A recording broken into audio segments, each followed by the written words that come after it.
say to that. It tickles my fancy. Oh, okay. Okay.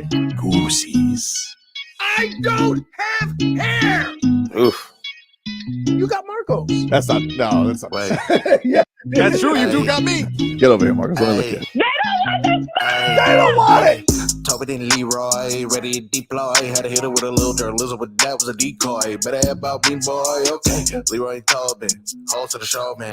Still on the stars with the show, and till then his half moon open. Sometimes go taste like a snowman. No proof I'm alive better more than no proof. Like I always wanted him, I never hated him, I never traded him, and if I did, I never ever traded him. You know what is a star? Like under the city, the driver's side floor. Gucci get large, so many more. 10 in the more, never a bar. Hey, 10 in the more, 2 to the P. Nothing to you, but it's something to me. Handsome as ever and cute as can be. You can watch us on YouTube with viewing for free. Hey, this one time for the Twitch. This one time for the text. This one time for the phone line. Whole time, wonder what they gonna do next. You know, I just wish you guys would stop the quibbling. Morning, you rascals. It's Tobin and Leroy here with you. Except Leroy's not here today, so it's Tobin and Frog Boy. Oh, he's not in today?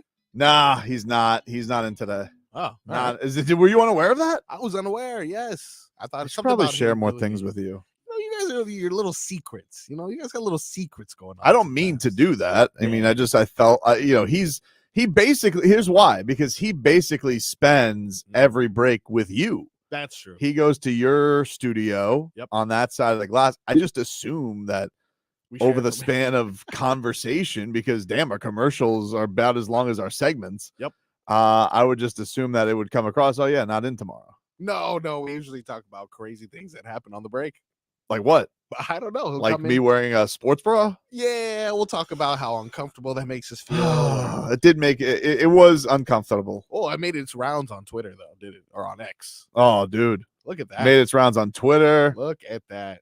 I got You don't look that bad, bro. Evie from Power 96 was like, yeah, we talked about you today. I'm like, I wonder what about. Ooh. Oh yeah. I wonder what about, dude. I wonder what the conversation was about. Could be anything. I'm sure you guys were, probably what was it, my heat takes that you guys were perusing or they're kicking around there on the Power 96 morning show? Yeah, potentially. You let me know. But yes, that is the case. It is just Show Pony and Frog Boy here today. J-Fig will pop in at some point when she's done, plotting her next bird murder.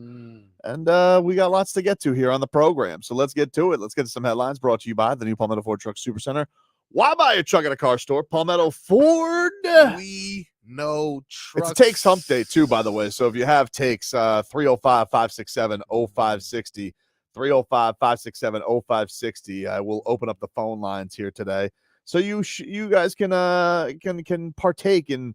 I can hear different voices of calling me an idiot because I'm going to miss it today. For sure. But let's get to it.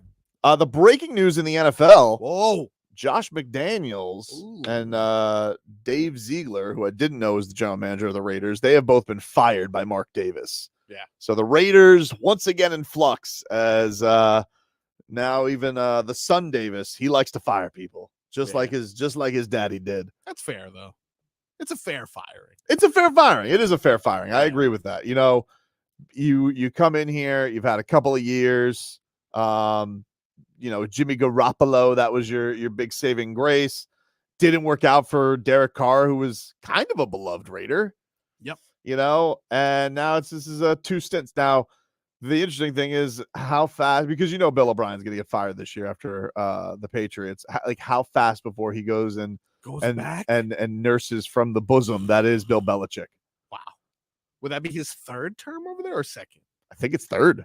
Wow. I think it's third because remember, he was the Broncos coach. Yeah, that's what I thought. He was the Broncos coach. He was going to be the Colts coach, and then he mysteriously left the job. Does that still to go back to the Patriots? And then everybody thought, oh, he's going to be the guy who takes over for Bill Belichick, and then he didn't. So, yep, Josh McDaniels fired after their embarrassing loss on Monday Night Football. But was work for me because now J-Fig is the starfish. Woo! Yep, worked out perfectly. Dade South says that Mark Davis needs to fire his barber. That's true. He's got a weird haircut. Very bad. He doesn't seem to care, though. I will say that about Mark Davis. That's He's almost. It's very much like wearing a bra. Like you have to embrace it. And maybe it's not the same. Anyway, I don't think the so. point is that he seems to like his look. Like it's his signature thing, and that's what he's going with. You know, sometimes you just got to – it's kind of like Vince McMahon when I saw him this week at the Tyson Fury-Francis Ngannou fight, and he's got like the wispy mustache now. I'm like, he's still going with that months later. Yeah, And no one can say anything to him, No. even though it looks like he's going to tie a damsel in distress to the train tracks. Well, Shane. All right. Other news: Miami Dolphins. They are in Germany, currently practicing. I believe they're Nice. currently practicing. I was a little thrown off today when I was like, "Oh, Time Mike is it? McDaniel's already spoken." They're 5 hours ahead of us right now. Oh my gosh. Yep, they're 5 hours ahead of us right now. So the Dolphins have had practice. Big news for today is Terron Armstead. Terron Armstead has opened his window to return. That does not mean he will be back this week, but he could come back this week. He is back on the practice field with the Miami Dolphins. It sounded like, based on what I heard from Mike McDaniel, he didn't give any definitive answer, but it sounds like Connor Williams is very close to moving around, very close to coming back. It sounds like Jović and Howard is very close to coming back. He said, we held them both back. They both didn't like it, but it sounded like they were trying to get them ready for this matchup. So there's that. Javon Holland is out of concussion protocol, so that's really good news, which I suppose means you will hear him on Hogman and Crowder in the near future. Yeah, hopefully. He will get to return to his show. Okay, so he's in Germany, and then there's a bye week, right? He's in Germany. Yeah. They have a bye week after this week, and then they play the Raiders, who just fired their coach. Nice. That's essentially another bye week, if we want. Pretty much, yeah, pretty much. With how good the Dolphins are taking care of their business, yes, they will probably take care of business against the Las Vegas Raiders, who have just fired their coach. I would imagine so. And I don't know. Do the Raiders have a bye week this week? Let's see. Remember Devon Achane? Good time. Actually, I just saw a video of Devon Achane. He is walking around practice, but he's not practicing. He's not eligible to come out of his window, I think, until after this week. That's when he's eligible to come back. So I do see Devon Achane, and I cannot wait to see him play football again. Miss that guy. I miss him too, dude. By the way, miss him too. Giants Raiders next week. Oof.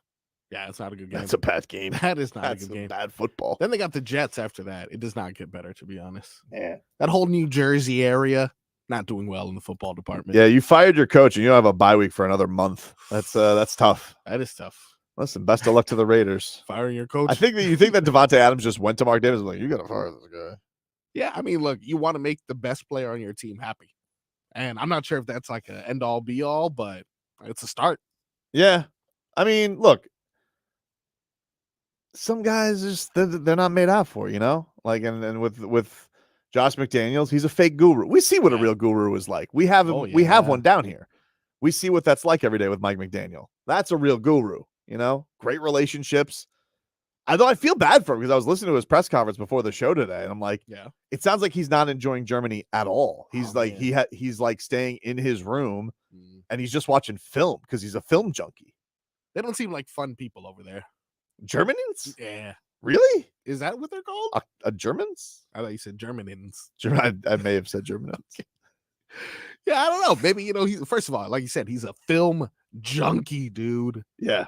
And I think he just established himself as the real McDaniel. We got that fake McDaniels out of the league. I hate when people say Mike McDaniels. Now, there's no need to say it. All the McDaniel power stays in South Florida. Fair point. Or in his hotel room in Germany. Fair point. So you had that news. I feel like I'm missing a piece of news from the Dolphins today. Armstead coming back. Sounds like Connor Williams. Sounds like Jović and Howard. Tyreek Hill has declared it the most important game of his career. Is that something that Dolphins career? Dolphins career. I don't know. He probably will speak today. Oh, nice. He probably will speak today, so we'll find out. Didn't they say they were going to? I feel like I'm missing an injury from today. What am I missing? Jalen Ramsey's good to go, right? Jalen Ramsey's good to go. All three Jalens. You got to check all the important ones. All Jalens are all my Jalens. According to Dan Ferronis, all Dolphins on the active roster except Brandon Jones are seen at practice viewing. Robert Hunt, Durham Smythe, Raheem Mostert not practicing. No. All right, so there you go. Hunt, Smythe, Mostert not practicing. Smythe's banged up with a little something. So is Robert Hunt. Mostert usually gets a day off in practice during the week. So all good news. All good news there. Brandon Jones sucks. Obviously, he took that rough hit at the end of the game, so he's in concussion protocol. and he's back at South Florida. He's not even in Germany, which sucks. no. Like you don't even get to go to Germany. Yeah. Just came back, and now it's like, I don't think it was a dirty hit neither. I just think it was one of those random situations. Same thing that happened with Tua, man. It wasn't a dirty hit, but it also wasn't not a dirty hit. Okay, it wasn't. You know what I like to call that? That's borderline. Yeah, That's borderline. for sure. You know, it wasn't a dirty hit. It wasn't a blatant dirty hit. Yeah. It wasn't illegal, but it was dirty. Yeah, it was on the edge. There's a fine line with that hit on our guy Brandon, and he just he was probably like almost this close to 2 interceptions. He had one. You know, they should have just let him have that first one. To be honest with you, like what does it matter? Mac Jones would hit the dirt. Like Mac Jones was going to throw it up again. And he did. This guy's so easy to fool. Did you see how Jalen Ramsey just completely deked him out on the interception? So good. Like everybody just thinks, oh, Jalen Ramsey, he threw it right to him. It's like, yeah, he did, but like Jalen Ramsey left that comes back, completely fooled Mac Jones, that idiot. Yeah, people do that to me on Madden. I see it a lot. Man, tough one. Other news tonight, we got the Heat. They are back on the hardwood. Ooh, boots on the ground? It will be boots on the ground. It will be boots on the ground. The Heat host the Nets tonight. I was supposed to go to Stars and Strings, but the sitter bailed. So I'm like, all right, well, no Stars and Strings. It's okay though. We just went to a country concert. Oh, that's true. But if you are going to Stars and Strings is an awesome show. I can't recommend it enough. Yeah. But so yeah, no sitter tonight. So I figured, all right, I'll go catch some hoops. And the Heat are taking on the Nets tonight at 7:30. Heat officially unveiling the Dr. Jack Ramsey Media Center today. We had Ted Ballard on a couple weeks ago to talk about that. So I believe the Ramsey family will be in attendance. Nice. Leonard, Thunder. Whoa. Wow. I love Dr. Jack Ramsey, dude. Good impression. Leonard. Sometimes Crotty will he'll throw it back with a crusher. He'll give a little nod to it. Injury report tonight is long. All right. Bam Adebayo dealing with a hip. He's probable. Jimmy Buckets. This was okay. So the Jimmy Buckets thing, and I want to get into this a little bit coming up next time, but Jimmy Butler's dealing apparently with a knee.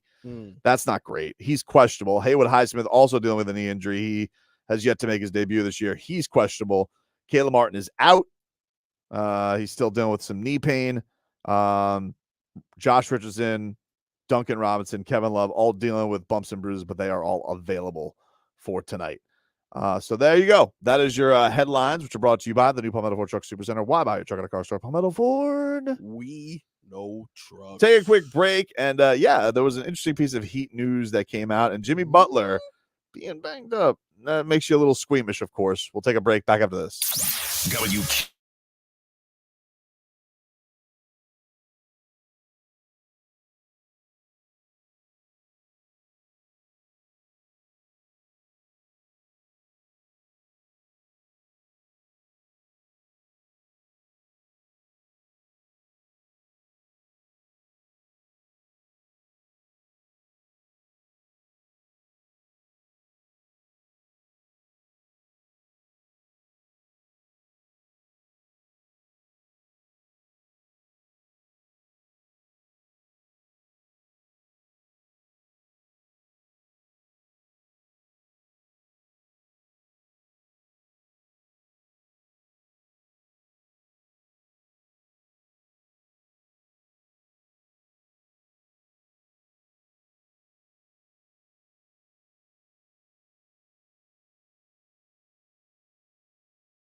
Don't stop now. You done did it. Come on. Yeah. All right. Welcome back, everybody. Welcome back. It's Tobin and Leroy here with you. Leroy will be back tomorrow. He is, I don't know what he's up to today. Some shenanigans or something like that. Yeah, shenanigans. Wouldn't let me know. Sounds like him. That's what he does, man. That's what he does. He's out here and he's doing his own thing. But you guys can text the show at 305-567-0560.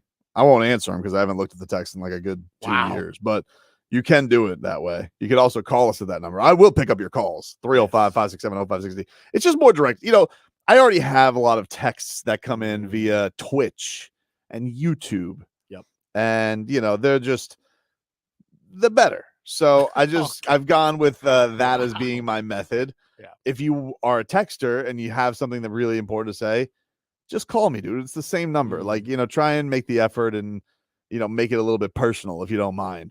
I do want to let you guys know, though, for callers, texters, listeners, watchers, whatever you're doing, we are going to give you a chance today to win a 4-pack of tickets to Blizzard Beach, Disney's water park, Blizzard Beach.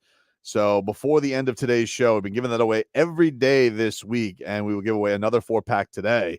For more info on Blizzard Beach, go to Disney.com, but check that on out. Also want to let you guys know that Riptide is closing in. We are now just over a month away.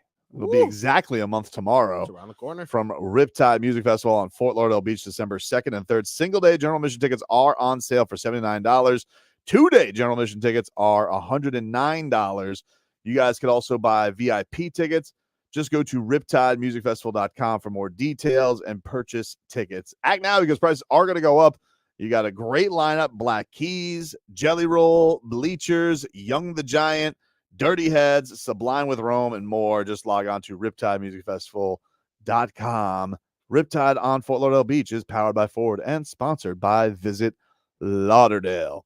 So, a couple of pieces of Heat news that are very, very interesting. First off, good news. Oh, this was reported today by, I saw Ira and Anthony both have this. Anthony Chang, the Miami Herald, Ira Winderman. Sun Sentinel, the Miami Heat beat reporters, they had stories that Bam Adebayo has officially been named Miami Heat captain. Okay, wait. Okay. Yep. All right. He is the first guy since Udonis Haslem to have. I do believe there was a year, I think that they did. It's crazy enough. I think James Johnson was a Heat captain at one point with Goran Dragic and Udonis Haslem. Yeah. But in reality, the real captain was OG. I mean, I think they had the moniker, but I don't think that they had the same. Yeah, I love Goran, and I would love if Goran was here, honestly, and it was on this team to give us a little bit of that leadership. But even when you're captains with Udonis Haslem, you're not the captain. He's the captain. Yeah. That's just how it works. But now Udonis Haslem is gone, and Bam Adebayo, he has been named captain. He said, quote, "It was a surreal moment because I remember walking into the situation just trying to get in where I fit in. Fast forward to now, the coaching staff, UD, the organization, look at me in year 7 as the next one to carry this torch. It's a real blessing. Definitely comes with a lot of opportunity, but a lot of responsibility. I'm looking forward to carrying that torch the best way I can, just like UD did." And I guess before practice in the preseason, Haslem surprised Bam with his new title by presenting him with a number 13 Heat jersey with a C captain's patch. Wow. Which I don't think you actually wear on the court. It's probably his practice jersey. Goosey's. But that is Goosey's. He is officially Heat captain now. Are there any other ones? I don't think so. I guess the only other guy you would say if they were going to go co-captains and say it's Jimmy Butler, but I don't think Jimmy Butler cares about stuff like that. What if it was Duncan Robinson? That'd be kind of cool. Dunkyard dog. Duncan. Yeah. Duncan has had I'm sure Duncan is looked upon in some ways a lot as a leader. Yeah. Cole Swider's talked about that. For sure. He went off to that game in Houston during the preseason when no other rotation guys did. Yep. And was trying to get guys. Was it Houston or was it San Antonio? Oh, it was the Wemby game. Excuse me. It was the Wemby game in San Antonio. But not a surprise. I mean, Bam is, like it's been said, he's the culture carrier. He's the guy who is their homegrown guy. Heat culture. They've been talking about this since he was a teenager on the team. And so for him to get this is not a surprise, but it is a really cool thing. And he's been talking a lot about trying to become more vocal, be that leader who's not just by example, but doing it with his voice as well. And so very, very cool moment. He's obviously got the credentials in the league. He's off to a really nice start this season. Yeah. You hope that he's healthy. Maybe he could shoot a 3-pointer too. He did shoot one in the Minnesota game, didn't he? Yeah, I think he did. Now that he's a captain, though, A captain needs to hit threes. He needs to kind of wave off the coach sometimes. Interesting. We're not doing the whole handoff thing. You need to make your own decisions. You need to Bucket. Excuse Yeah, I me? want him to say that. I just want him to yell bucket after he shoots a 3. That's probably misguided. Yeah, it's a wild thing. So he is a crazy thing. It is a crazy thing that he is in this spot. Officially getting the torch, man. It's happening right in front of our eyes. It's amazing, though. I love Bam. Me too. Untradeable. I agree. Yeah, somebody sent me a meme today of like Joel Embiid getting traded to the Heat for Bam. I'm not doing it. Nope. I'm not doing it. It would leave too much of a bad taste in my mouth. Yeah, if I'm I not doing traded it. him for literally anyone. Wait until you trade Bam to the Sixers and he gets to the conference finals and Joel Embiid got you to the second round again. Like that's what's going to happen. If he's playing, if he's even around. But the big thing, the bigger piece of news, as much of an honor as I did for Bam, is Jimmy Butler. So Jimmy Butler is dealing with some knee tendonitis. Now, I was curious about this because I had to watch a pirate feed for the last game.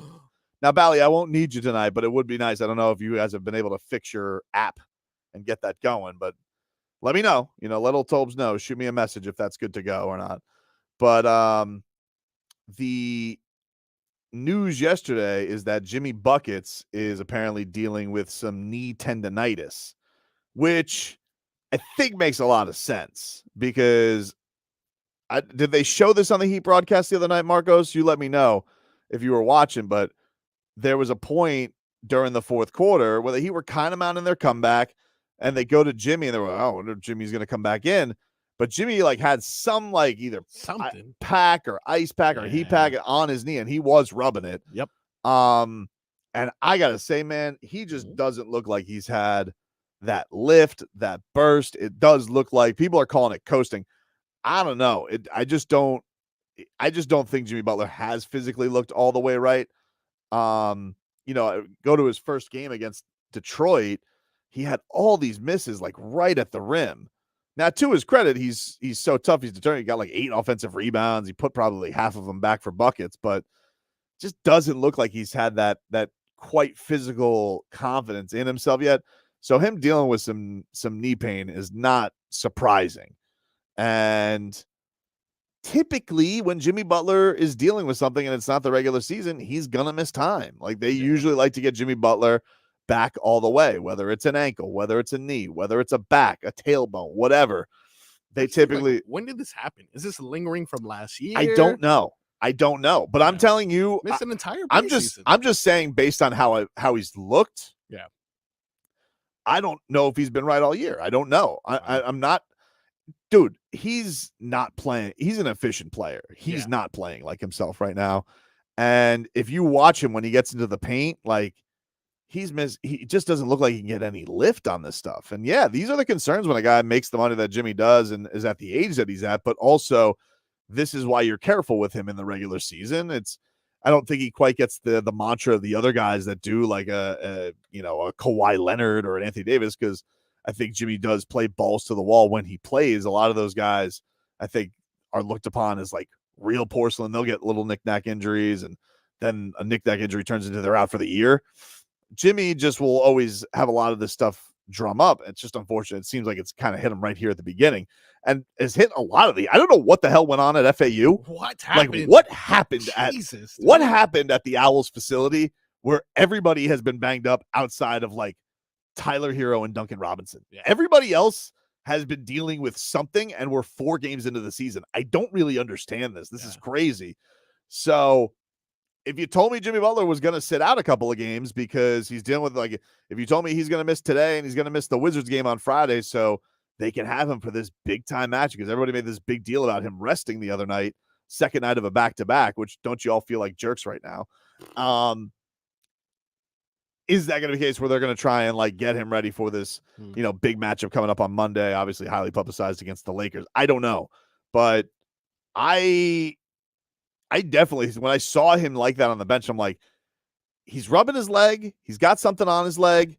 He doesn't look like he can get any lift, any jump on anything. He's not as active defensively right now. Yeah, he looks like somebody who's dealing with something. He looks like a guy who is in a little bit of pain or just doesn't quite feel physically all the way there. So to see that yesterday was not exactly a surprise. And yeah, it's obviously a concern this early in the season. We'll take a quick break. You guys can get at us, 305-567-0560. We're streaming live on YouTube and Twitch. Miami 560 WQAM. Back after this.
Cardi B straight stunning, can't tell me nothing. Bossed up and not changed the game. Welcome back, everybody. Tobin and Leroy here with you.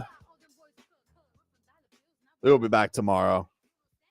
Marcos, so what did you do yesterday, buddy? Did you take baby Tadpole around for some trick-or-treating? Did you feign trick-or-treating to get some free candy? Absolutely, I did. Milk that boy. He doesn't have a job yet, so this is his way of contributing. That is how he's got to do it for the family. Yeah. So did you guys go as a Mortal Kombat family? We did. So my neighborhood, not necessarily built for trick-or-treating, if I had to be honest. Also, I'm in an apartment building. It's weird. It's strange. So we went to my brother's neighborhood of Miami Lakes, which had an abundance of little kitties outside. So it's cool. We could just blend in with them. Like, oh, look, my son. Oh, yes. Give me the candy. Yep. It was good. It was great. It was my first Halloween in a different perspective. Yeah. That's cool, man. That's very nice. We went to my sister-in-law's neighborhood. Nice. So we took the kids with their cousin, and we went around the neighborhood there. It was fun. It was a good time. Yeah. Everybody really liked my son's Mario costume. Mario's made a big comeback since the new movie came out this year. True. So people were saw a lot of Ninja Turtles also. Saw some Ninja Turtles. Yeah, Ninja Turtles came back big this year. My daughter. Question, how long before your kids give up on trick-or-treating? Yeah. I don't know. It's a good question. Haven't yet. Nice. My daughter wanted to keep going yesterday, but my son and my wife were done. Yeah, I feel that. And she's like, well, can I stay up for trick-or-treaters? So we came home, and I had like my house is always iffy because I have a very long driveway, and I can be honest with you, at night looks a little creepy because we got some big trees, and we don't get a lot of people to stop. Like everybody, it's not as convenient. We're kind of on a busy road too, where there's not street lights. So it's a little bit awkward for people to come trick or treat. Now it happens, but it's just we don't have a lot of traffic compared to people. Definitely look at our house, they're like, not worth it. Yeah, I feel that. It happens all the time. And so we get home and like 2 people come, they trick or treat. I'm like, all right, that's cute. And then like 2 other stops, and then like I don't see the coast is kind of clear there for like 10 minutes. I'm like, nice. I think the lights are going off. I think I'm done. I think I'm done. Lights off. I'm going lights off out here, dude. I'm about to go watch. So my wife and I watched some horror movie, which was terrible. Wow, terrible.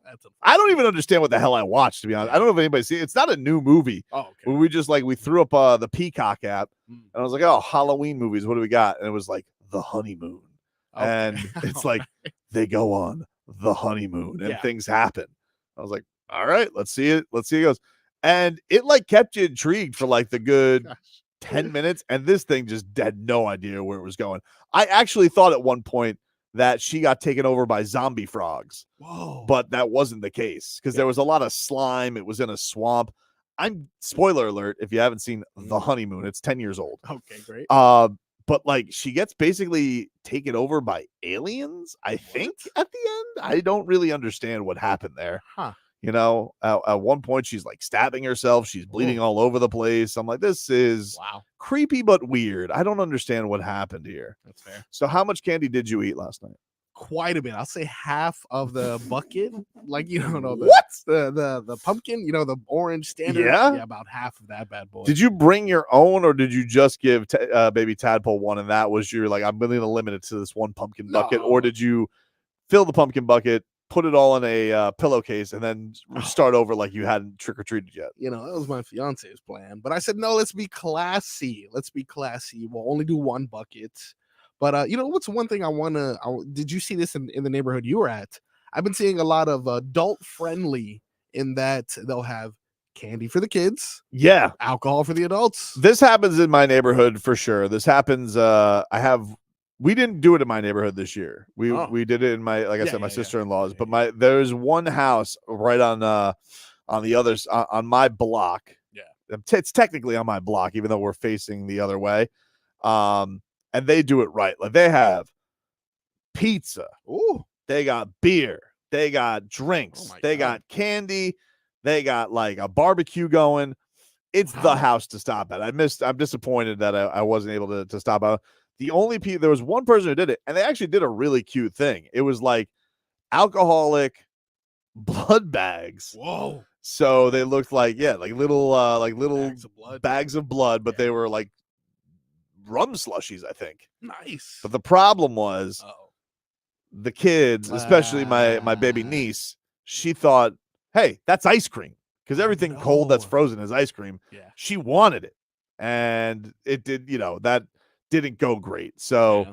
we had to hide the blood bags. And then eventually I was just like, whatever, I'm not having the blood. I don't even know if I should trust that. Somebody else, Okay. they always tell you, like, you gotta sort through all the candy. Should I really trust these people I don't know, in a neighborhood I don't know, and trust their alcoholic Their beverages? blood. I don't know. Could be actual blood. Could be Never know. actually. What if they're actually vampires? And this is how they feel normal. They're just trying to, it's like the True Blood. They're just trying to make it normal, dude. Wouldn't it be weird though if like someone, you're hiding the slushies for later and someone walks in on you, you're just like drinking the bag? Yeah. Oh no, it was. Well, I did take one sip. I was like, how do you like open? I had to like lift this to get the pouch going. I was like, this is a lot of work. Yeah, It's a lot of work. I don't think I'm going to finish this. It's a thought that counts. It is the thought that counts. It is the thought that counts. But no, the kids did well. I will say, dude, I don't understand the people giving away chips for Halloween. Oh, I hate that. What are you? First of all, What? this guy comes out, and I was like, oh, he's got a Michigan shirt. I was even thinking about like FaceTiming him, Leroy. But then he goes, you wouldn't let me eat my sandwich.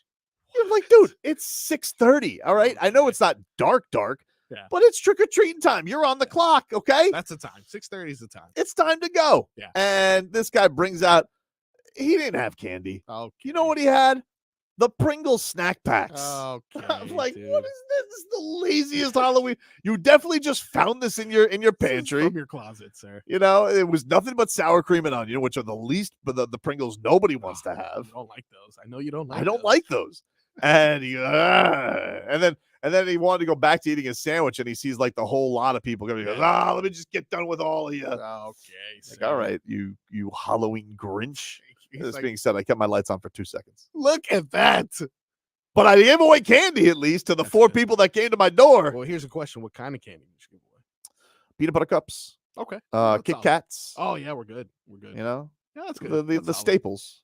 Yeah, if you're the guy that gives away lifesavers, like, I mean, come on now. What are we doing? Come here? on, What are we dude. really doing? Yeah, I can't get down with that. That's not happening at all. But no, man, I'm sitting here and I'm like, bag of chips. Like, well, Yeah. come on, dude. No, thank you. You're one step above the guy giving away fruit. You're 2 steps away from the dentist who's giving away a toothbrush. Wow. Tell you what, though, I did an investigation on those kids' teeth yesterday. Oh, did you? I was like, look at this. Oh. Wow. Let's get in there. Let's see what's going on. I want to make sure you got all the good. I'm not paying for cavity fixing. Let's go. Yeah. Was it good though? Everything's all good. Everything was good. Nice. Everything was good. They managed. They did a good job. But it was When can I sneak my son candy? Like, when can I be like, yeah, try this? Because he may die. How old is if he? I do it now. 6 months.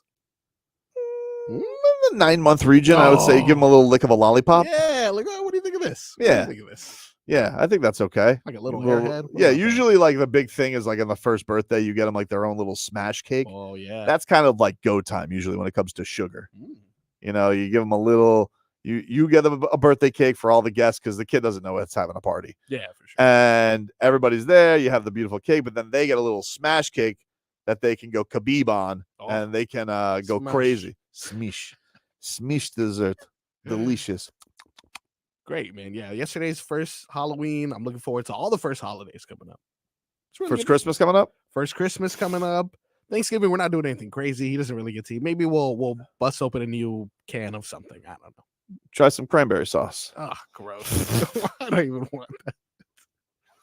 Gelatinous. Do you go gelatinous cranberry sauce, or you just go homemade?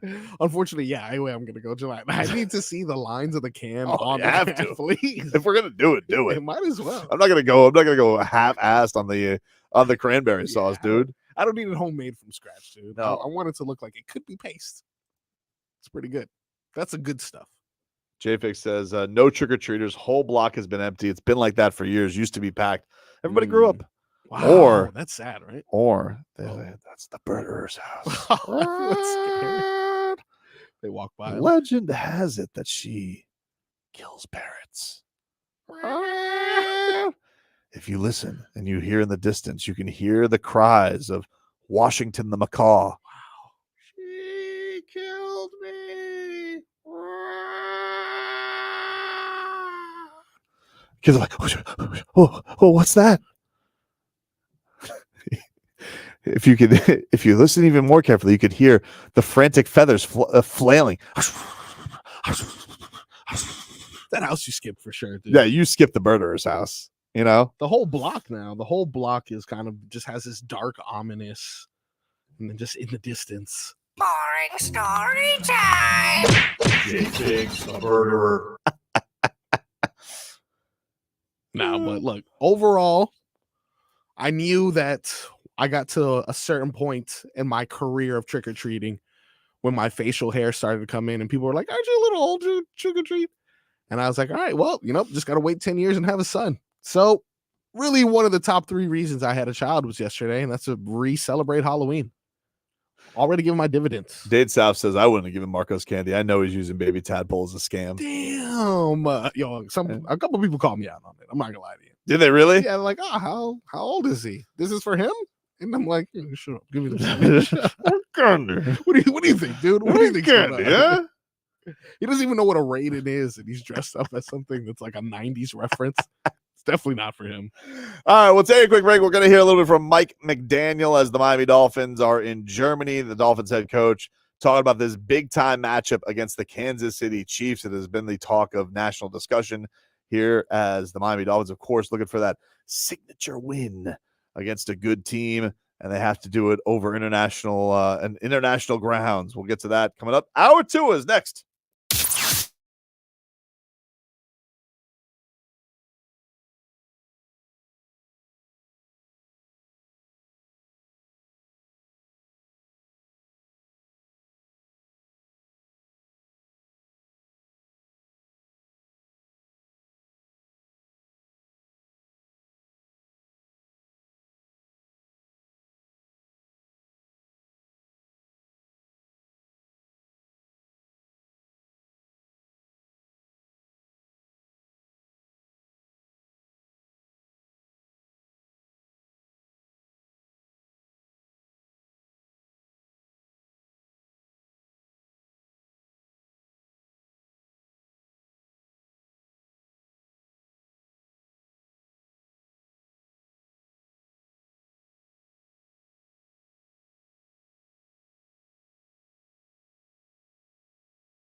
Tua Tunga Valoa effort Dolphins quarterback Tua. It's our Tua. It's our Tua. Tua. Tua, Tua, Tua. Tua, Tua, Tua. Can go to hell. Tua Tonga Valoa. Dolphins quarterback. Daddy loves you guys. Our Tua with Tobin and Leroy. Check the history of Now, to the program, ladies and gentlemen. Tobin and Leroy here with you on 560 WQAM. Take you up until 2 here on the program as your Miami Heat are back on the hardwood tonight. Miami Dolphins, they have wrapped up practice here today as they are getting ready for the Kansas City Chiefs. Big time matchup, dude. Yeah. This one's Goosey's galore. I don't make up the rules, man. It's just how it is. You guys already know. You got the Chiefs and the Dolphins. You got Tyreek Hill against his former club. You got Patrick Mahomes v. Tua, even though I was just listening to Tua swear that that's not a thing. And I'm like, liar. Wow. Liar. There he goes again. He's usually super honest, but this time I'm just like, come on, Tua. You know what it is, dude. I'm not going to sit here and listen to nonsense, okay? Yeah. And you know what he's saying, Marcos? What is he saying? A whole lot of nonsense, dude. Nonsense. I just put that in this. If you want to get that, we could get him saying, "Oh, Patrick Mahomes." Yeah. It's not me versus Patrick Mahomes. It's. I swear, it's not me versus Mahomes. I'm like, liar. Scouts Tua. honor, huh? I don't want to hear scouts on. You know what I want to say? I'm going to go cook this Kermit the Frog sounding wannabe. This has been over the hill. You're like, Tua, he's not that old. It's like, you heard what I said. Win a Super Bowl? I said what I said. Okay. And won a Super Bowl. He won an MVP with like 100 passing yards. Bum. It's a popularity contest. You're not wrong about that, actually. But no, this is going to be a fun one, man. I think, look, it does a couple of things for the Dolphins, right? Let's get some headlines. Brought to you by the new Palmetto Ford Truck Supercenter. Why buy your truck at a car store? Palmetto Ford. We knoweth trucks. So Dolphins, they just got done. A lot of injury updates. Terron Armstead opened up his window on his mend back to the team. That's a 4-week window? Question mark? 21 days, I think, is okay, yeah, right. I think it's 21 days, Yeah. but maybe he'll be back this week. We don't know. The thing I would say is the only thing I would say with Terron Armstead, why I think it's a good sign that he'll play this week. Why not just do it next week? With the bye. Like, why not just, why try and bring him back so super early unless you're really going to try and play him? And so, I think it's a good sign, man. Xavier Howard's going to try and give it a go. Connor Williams. The only people that did practice, Robert Hunt, Mostert, Durham Smythe, and Brandon Jones is in concussion protocol. Javon Holland's out of concussion protocol. Brandon Jones is back in Miami. But as far as the Dolphins are concerned, you have this Mike McDaniel today. He's not doing anything in Germany. He's just, you know what he's doing in Germany? What's that? Scheming, dude. Oh. Because that's what Mike McDaniel does. Scheme. All right? You don't have time to vacation when you're scheming. Yep. Because I would bet you Andy Reid, I don't mean to take shots. I'm not going to pull a Leroy, but he's a little fat and sassy. 2 Super Bowl rings. And let's be honest about it. That dude probably loves a brat. Wow. I mean, let's be. What are you doing? You know what I'm doing, dude. Like Mike McDaniel, if he has a brat, looks like he would go in a coma for like 3 weeks from sleep. Yeah. He's a big snack time guy. He's not a brats guy. That's true. More of a snack. Andy Reid, that dude looks like he is like, hey, can we wind back the clock so I can go to Oktoberfest? Because that's where I want to be right now. If Andy Reid is out here doing that, dude loves a brat. And so you got a point there. Yeah, I'm telling you. And, there's a lot of controversy around them right now with the Taylor Swift and Travis Kelce went to a baseball game. That's right. And, maybe they're taking their eye off the ball. And you know what happens when you take your eye off the ball, dude? What happens? You're bound to get hurt. That's what happens. Is that? I thought it was like something. I was going to say something like you dropped the ball or something like that. You could drop the ball. You Look could at take a ball to the eye. Cool. You're not hitting the ball. I'll tell you that much. That's true. It took your eye off of it. What are you, Vladimir Guerrero? You're able to hit balls that bounce in the dirt? No, sir. That's not how that's going to work. And so the Dolphins with this game, mostly I just want this to shut everybody the hell up. It's not even that it is a measuring stick game, even though it is a measuring stick game. But I'm just so sick of this narrative. It's like, oh, the Dolphins can't beat a good team. It's a strong narrative. I just, it is. Look, it's a narrative that's out there. Even Mike McDaniel acknowledges it is what it is until you prove otherwise. And I think everybody's going to be of that mindset. But we know what we know this Miami Dolphins team has been very good taking care of business against the teams they are very clearly better than. Yeah. They can even overcome mistakes. They've had critical turnovers. Hell, Raheem Mostert and Tua put the ball on the ground right out of the first half. Like, they've had some real frustrating turnovers. I would say the turnovers have probably been a bigger problem this year for the offense than the penalties. The penalties they've kind of cleaned up. Yeah. But man, it feels like there's been some backbreaking turnovers, especially against the good teams. And against the bad teams, it's like, all right, could have even dragged these teams by more, but you have this mind-numbing mistake. Yeah. So, yeah, man. I think that this is going to be a fun one, but here's Tua talking about him versus Patrick Mahomes, and he goes, I swear it's not us, it's not me versus Pat.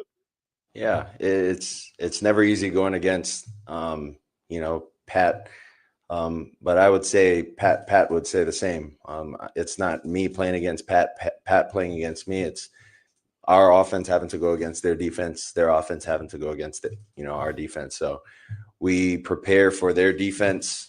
Just like any other defense, just trying to see how many times we can score, get the ball into the end zone. And, at the end of the day, what we're trying to do is try to score one more point than the other team and try to get a win.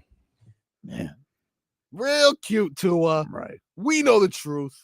Yeah, actually, Patrick Mahomes didn't say the same thing, Tua. What he said was, I'm going to drag that lefty. Did he? That's what he said. Wow. Sounds like him. That's what he said. Here's the sound of it. I'm going to drag that lefty. That's what he said. It's really good. So, Tua, like, you don't have to be humble for humble's sake. Like, Patrick Mahomes, he's coming for blood, dude. They just got embarrassed by a team you put 70 points on.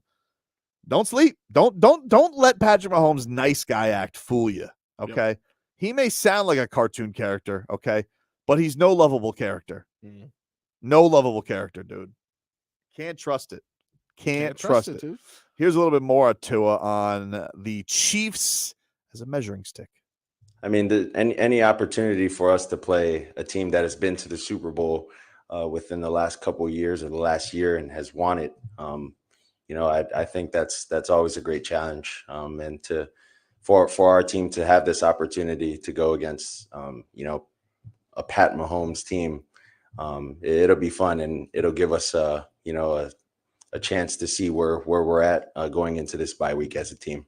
I think that's the other thing too, is you have this, it does feel very much like a big chapter of the season is closing because you are going into this bye week basically at the halfway mark. You have shown such an explosiveness. Everyone wants to throw that you haven't beaten the good teams, even though, like, are the Bills a good team? Like, it just feels to me like you lost to a division game on the road. I wouldn't call them exactly the elites of the league. And Chiefs just did the same thing. Yeah, exactly. Yeah, but like nobody would hold that against it. And I get it. Like, they've won the Super Bowl. They have the credentials. They don't have to prove anything. The Bills, I would say, have to. But the Bills, you're like holding up the Dolphins as their best win. Yeah. But with Miami, like, you get 2 matchups in 3 weeks against last year's Super Bowl participants. I thought that the Eagles game had some good stuff in it, especially with them getting hit on the chin the way that they did, coming back. They were in position on the road, vicious environment, prime time, banged up, weren't able to come through. It seems like you're going to be healthier in this matchup against Kansas City, which is really great. At the very least, you got Jalen Ramsey.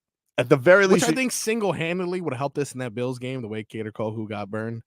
And he just overall showed he's a game changer, dude. Oh, yeah. He is a game changer. Like, there's no doubt about the way that guy eases a defense into how other people around him can play. It's a huge, huge factor. And then on top of it, you add that you're going to get Xavier Howard back, and that just kind of adds the depth all you have around Nick Needham back. Like, you really are getting the cavalry. And Mike McDaniel was making this point today. He goes, like, yeah, we didn't do anything at the trade deadline, but look at all the reinforcements that are coming. We don't even got maybe the AFC rookie, offensive rookie of the year back yet.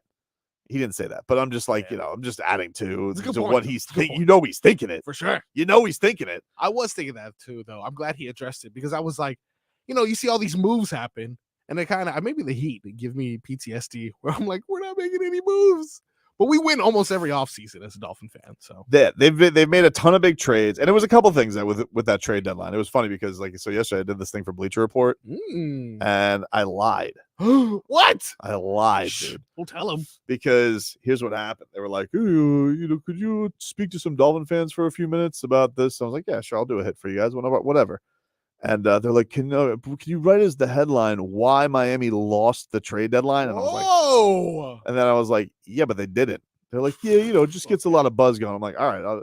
So I had all these people in this chat furious with me, Marcos, because they don't know who I am. They're like, "Who's this guy? Who's the guy that looks like an ostrich who's talking about the Dolphins losing the trade deadline?" Even though all of my points were how the Dolphins didn't lose the trade deadline and are in fact winning the trade deadline. And so then I ended the video being like, "I tricked you. I just had this title for clickbait, you dum-dums. I'll talk to you later." You can't do that. What are you doing? What do you mean? It's like, I don't work for them. Imagine if Houdini at the end was like, it was someone under the curtain. Like, I was just lying to you people. They won the deadline. Damn it, dude. What do you mean? But they did win the deadline. Like, okay, you could say the 49ers because they got Chase Young for a third rounder or whatever the hell they got him for. It was a big pickup. It was a big pickup, but you want to know what's a bigger pickup? Yeah. Jalen Ramsey, dude. Okay. Because we never had Jalen Ramsey until last week. So that's basically like a deadline pickup. Then you're going to get Terron Armstead. That's basically like a deadline pickup. Huh. Then you're going to get Devon Achane. That's a past deadline pickup. And you didn't even have to give him any picks. Wow. So we're making moves past the deadline. Exactly, dude. Wow. Exactly. I can't believe you fleeced everyone like that. Actually, I can totally believe that you did that. But I wouldn't be surprised if Bleacher Report makes less calls to you, if I had to be honest. It's possible. I didn't even get like a feedback text on that. Wow. He's a good job. Last time I did that, they were like, "Oh, I like the captain's hat." Oh, okay. That was for the Heat. Yeah. I was very cocky in that because I thought we were getting Dame. Mm. Turns out the only move we made was Jay Rich. Oh, no. Mike McDaniel, he explained what he's doing in Germany. This is what the head coach had to say. I slept, and then I woke up, and then I watched film, and that's been my experience. I made it down to the first floor of the hotel twice, both for meetings. But I know that from really from all the feedback I've gotten, that it's been a fantastic experience for a lot of our locker room. Those to credit for that experience is our Miami Dolphins support staff. They are carrying the majority of the weight. You talk about moving servers, equipment, and just jumping in a 5-hour time difference and just going to work. It's times like those that you can see why you feel so great about your organization, because there's some tired support staff people that have no regrets, but are drinking a lot of caffeine. Does anyone credit their support staff and their organization more than Mike McDaniel? No, absolutely not. He's like the lunch ladies, really put it together. Great job by them. The guys felt basically we got used to a German diet on the way in. Look at that. We all had brats on the way here so we could get used to the brats while we were there. Every single time I've pump at a hand sanitizer station, always filled. Always filled. Always. Towels, always dry. That's a testament to the organization. You think that there's a position that may be too small, not for old Mike McDaniel. Nope. I'll tell you what, getting in and out today, parking, that's our support staff. Carl in the golf cart. Carl. Love Carl. Love it, dude. I wave to him every day. Hey, Carl! There's a chance that Bill Belichick doesn't even know the people's names. No way. No way. Good morning. Good morning. Coach, it's Randy's 20th year. It's anniversary today. Let's move on to the next day. Huh? Just do your job. It's gonna happen again. Mike McDaniel's probably asking Carl, because did you get new tires on this golf cart, Carl? Carl, Look at that. How you man. doing, dude? Like, yes, I have, coach. All right, great, man. Hey, keep up the good work. We'll take a quick break. Back with more to this. Full plate today.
Oh, welcome back, everybody. Welcome back.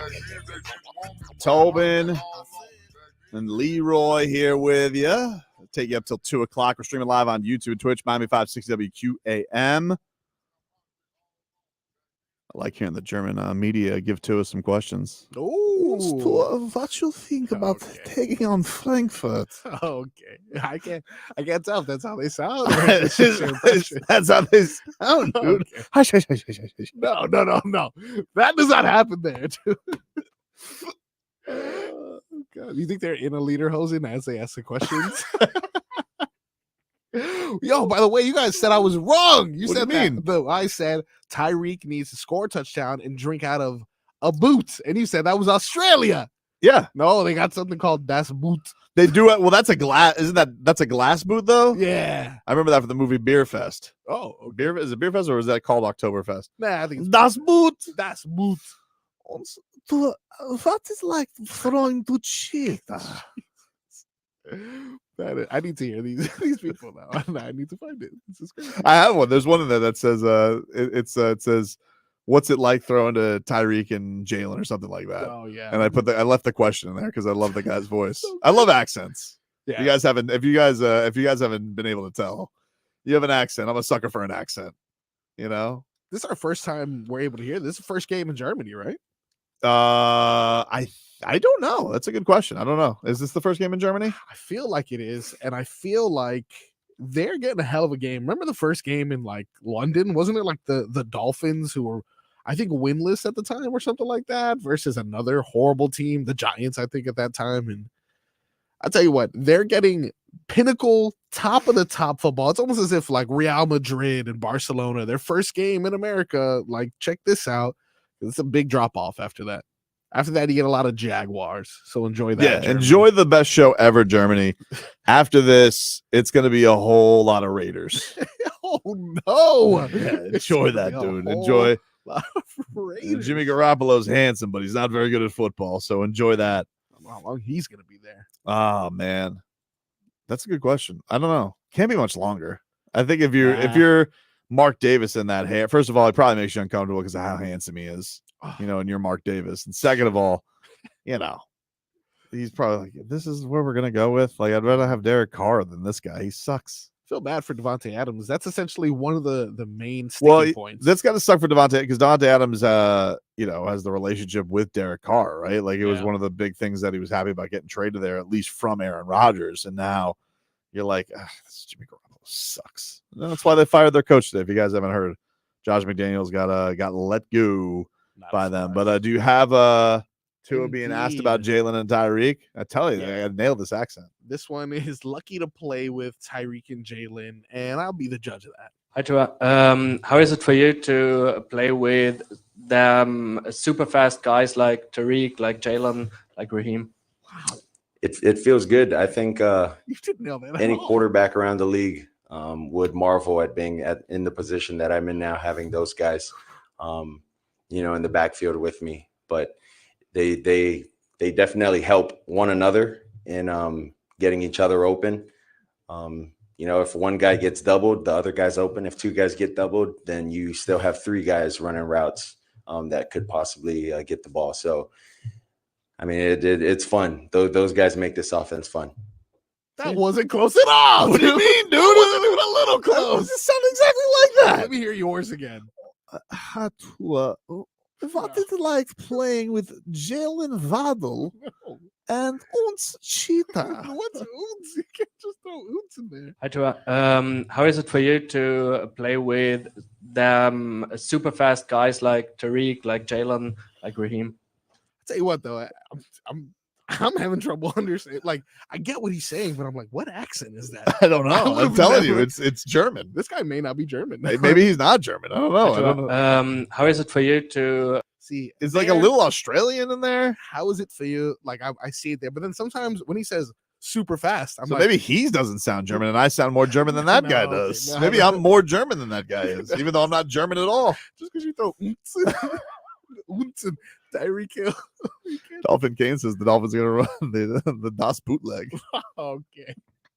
What's right? I finally got a chance to see the boot scoop bootleg yesterday. Oh, it was great. We had a good time throwing the old pigskin around yesterday. It was fun, man. It was fun. I should get the football back out of my car. Oh, is it going to be stuck in there for the next 3 years? Probably. Like everything else. It's not up here.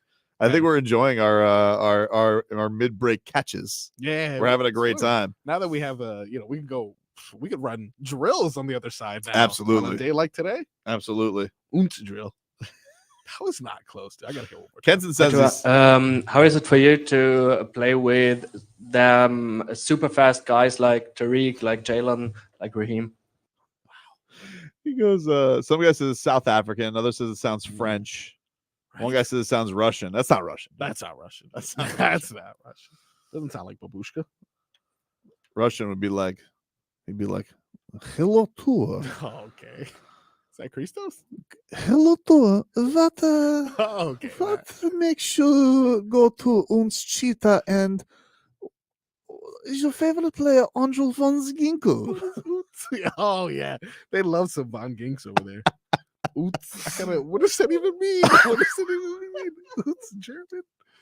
I don't even know what it means. You know that O. I want to hear the German broadcast for this game. Is that God, do I have an ability? Can I flip to that on whatever Prime or an NFL Network? Because I don't really want to hear Rich Eisen, to be honest with you. Give me two things. Give me the German Kevin Harlan. Yeah. Wow, I don't even know. He's got uns Hill. Good boy. Point for Tobin. He's got until.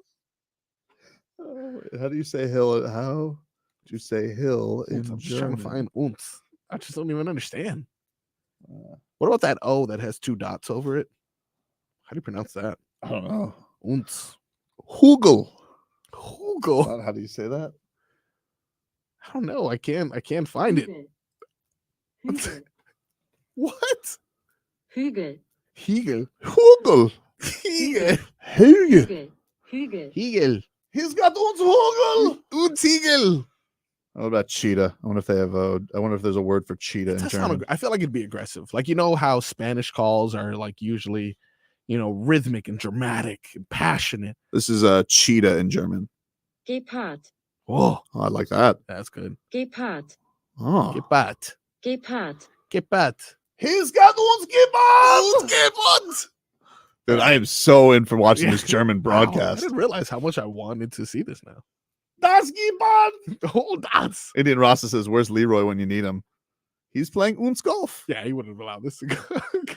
You can't just throw oots in front of stuff, dude. You can't just keep doing that. Oops. Is that even a German word? I don't know. I really do. Oh, man. I feel like it is, though. It's better start. We've said worse on this, so I'll give us credit. Tua spit some German. Can you get that? Oh, did he? He did. He tried. He laid some German onto my the gosh. onto the media there. You know what? He continues. He to- said uns. He didn't say uns, dude. There's no way he. Oh my god. How much is it? How much he's enjoyed Germany? Did he mention it there? What is uns? Oh no. Jeez. Hopefully it's not a bad word. Oh my god. Huh. That'd be if we've just been saying a naughty word this entire time. Like, didn't you say like wanker in front of someone and like you really got in trouble for that? No, I didn't get in trouble for it. Yeah. It was we were on a Carnival cruise ship and we were talking to the captain and he was British. Yeah. And I was like, we were just trying. I of course had to do my British accent. I said, "The guy's a real wanker." He goes, "You can say that on the radio here." Oh god. Yeah, it's not a bad word over here. Wow, dude. That's not how it's not like it is over. It's not like it is in England. Where in England you get dumped. Wow. You have to hit that red button. The Robbie in England is like, Oh, he's what's losing his happening? mind. What's happening? Somewhere there's a German Robbie who's like, he's keeps saying uns. Spiel says Tobin is uns idiot. One. Of course. Literally, of course. You know what? I do have a website that says what is unz's meaning in German. Yeah. But I don't really have a specific thing.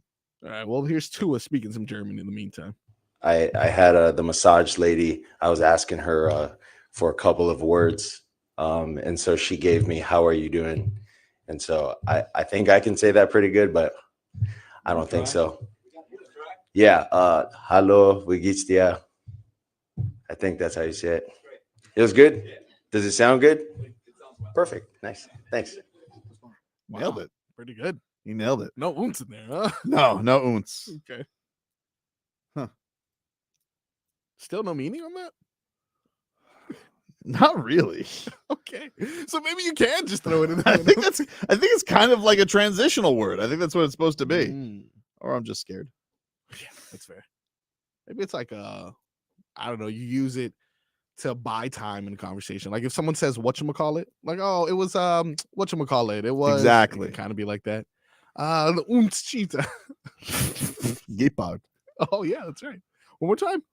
Tua to uns Gepard. Okay. Touchdown Dolphins. Oh, yeah, that's where he draws the line. Hold on, what's the Dolphins in German? Yeah, not so it's still touchdown though. No matter what, it's always going to be touchdown. I like that. I like that I'll at least be able to recognize that part of the call. Let's see. This is Dolphins in German. Yeah. Crank that up. Delfine. Oh, Delfina.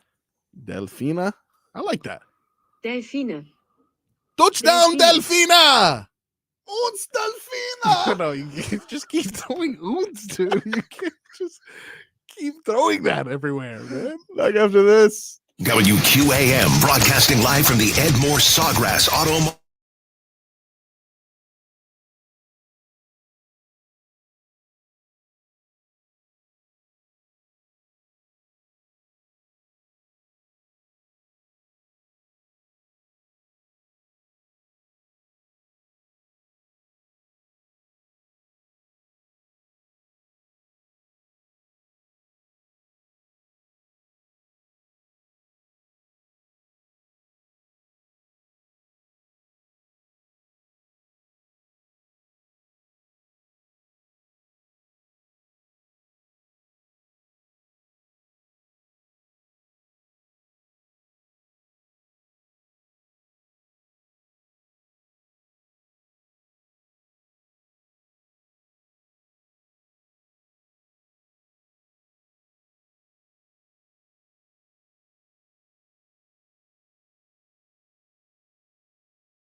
There was something so pleasant about that place.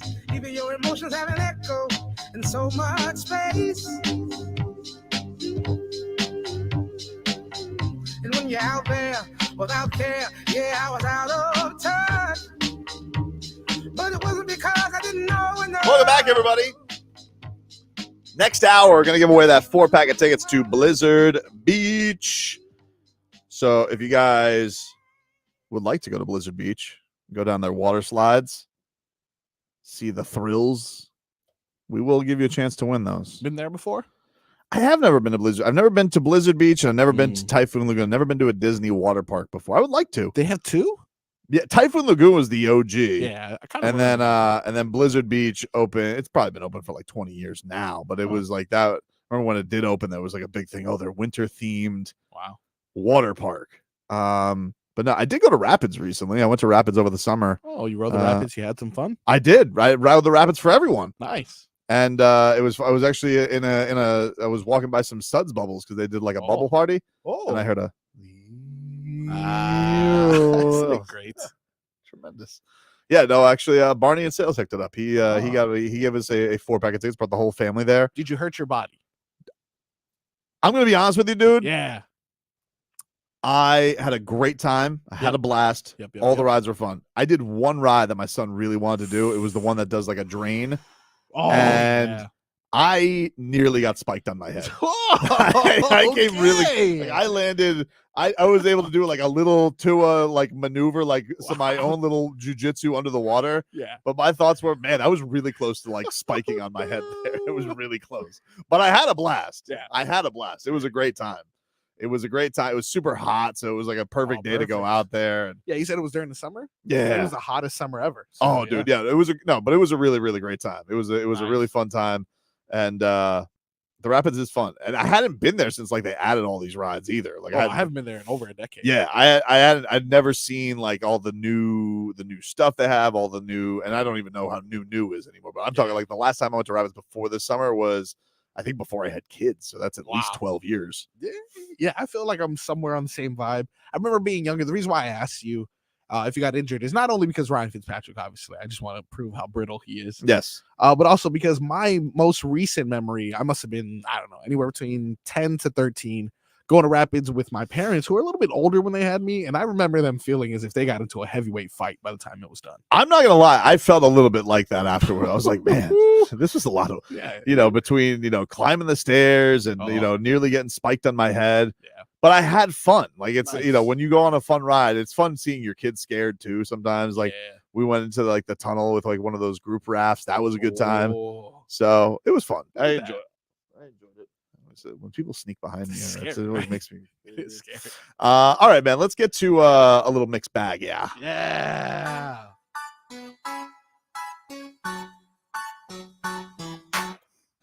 Tobes? Yes. I don't believe in your German. Okay. I don't believe it. All right. So I've done some more investigating. All right. Tua, nice guy. Heard of him? Love him. Really nice guy. He was kind enough to help German media as they attempted to say his name, which we all know is a very difficult one. People like Rick Ross struggled with it, and I can imagine what someone experiencing their first game would have some issues with. But since he's as nice as we say he is, this isn't helping the German media. Let's count how many times they say okay? And it's a short one. Tua, I've talked to some colleagues in the morning, and we learned how to pronounce Tagovailoa over the last years in the NFL. But we struggled with your long version of your first name. Can you tell us how you pronounce that? Can I hear you say it? I have no idea. It's way too long to remember. Does anyone know how to say it? We could get Mike White up here and say it. Mike White knows how to say it. Tuaninga Manu Olepola. And then Tagovailoa. Thank you very much. Thank you, brother. There you go. Wow, look at that. The full version of Tua Tagovailoa's name. Guy didn't even take a stab at it. No. Yeah. Smart move. I don't know how to say his full name. No, and I kind of, he said it now and it kind of went in one ear and out the other. I'll never say that. Tua, say it again. Can we play it one more time? Yeah, honestly, I have it here. It is a lot of letters. I'd rather just say Uno. And it's a short one. I've talked to some colleagues in the morning, and we learned how to pronounce Tagovailoa over the last years in the NFL. But we struggled with your long version of your first name. Can you tell us how you pronounce that? Can I hear you say it? I have no idea. It's way too long to remember. Does anyone know how to say it? We could get Mike White up here and say it. Mike White knows how to say it. Tuaninga Manu Olepola. Tuaninga Mana Lea Pola. That's long, dude. Yeah, I'll tell you what, Kevin Harlan. Listen, I bet you Kevin Harlan could nail it if he needed to. That's gonna be good. Wow. All right, what else we got in the mixed bag, dude? Sticking along the same lines, a lot of the time you see a head coach and a quarterback kind of merge into one person. Yep. We saw that a lot during the Tom Brady regime, where him and Bill Belichick towards the end were just parroting each other's responses back and forth. Now I kind of see that same vibe happening in South Florida, as Mike McDaniel, usually very lighthearted, entertaining, fun, goes back and forth with the media. Now you see Tua kind of enjoying this, embracing this experience. I mentioned Germany. I imagine all the calls are going to be angry. I feel like they're angry people. I could be wrong, but Tua noticed a little something when he walked in the media.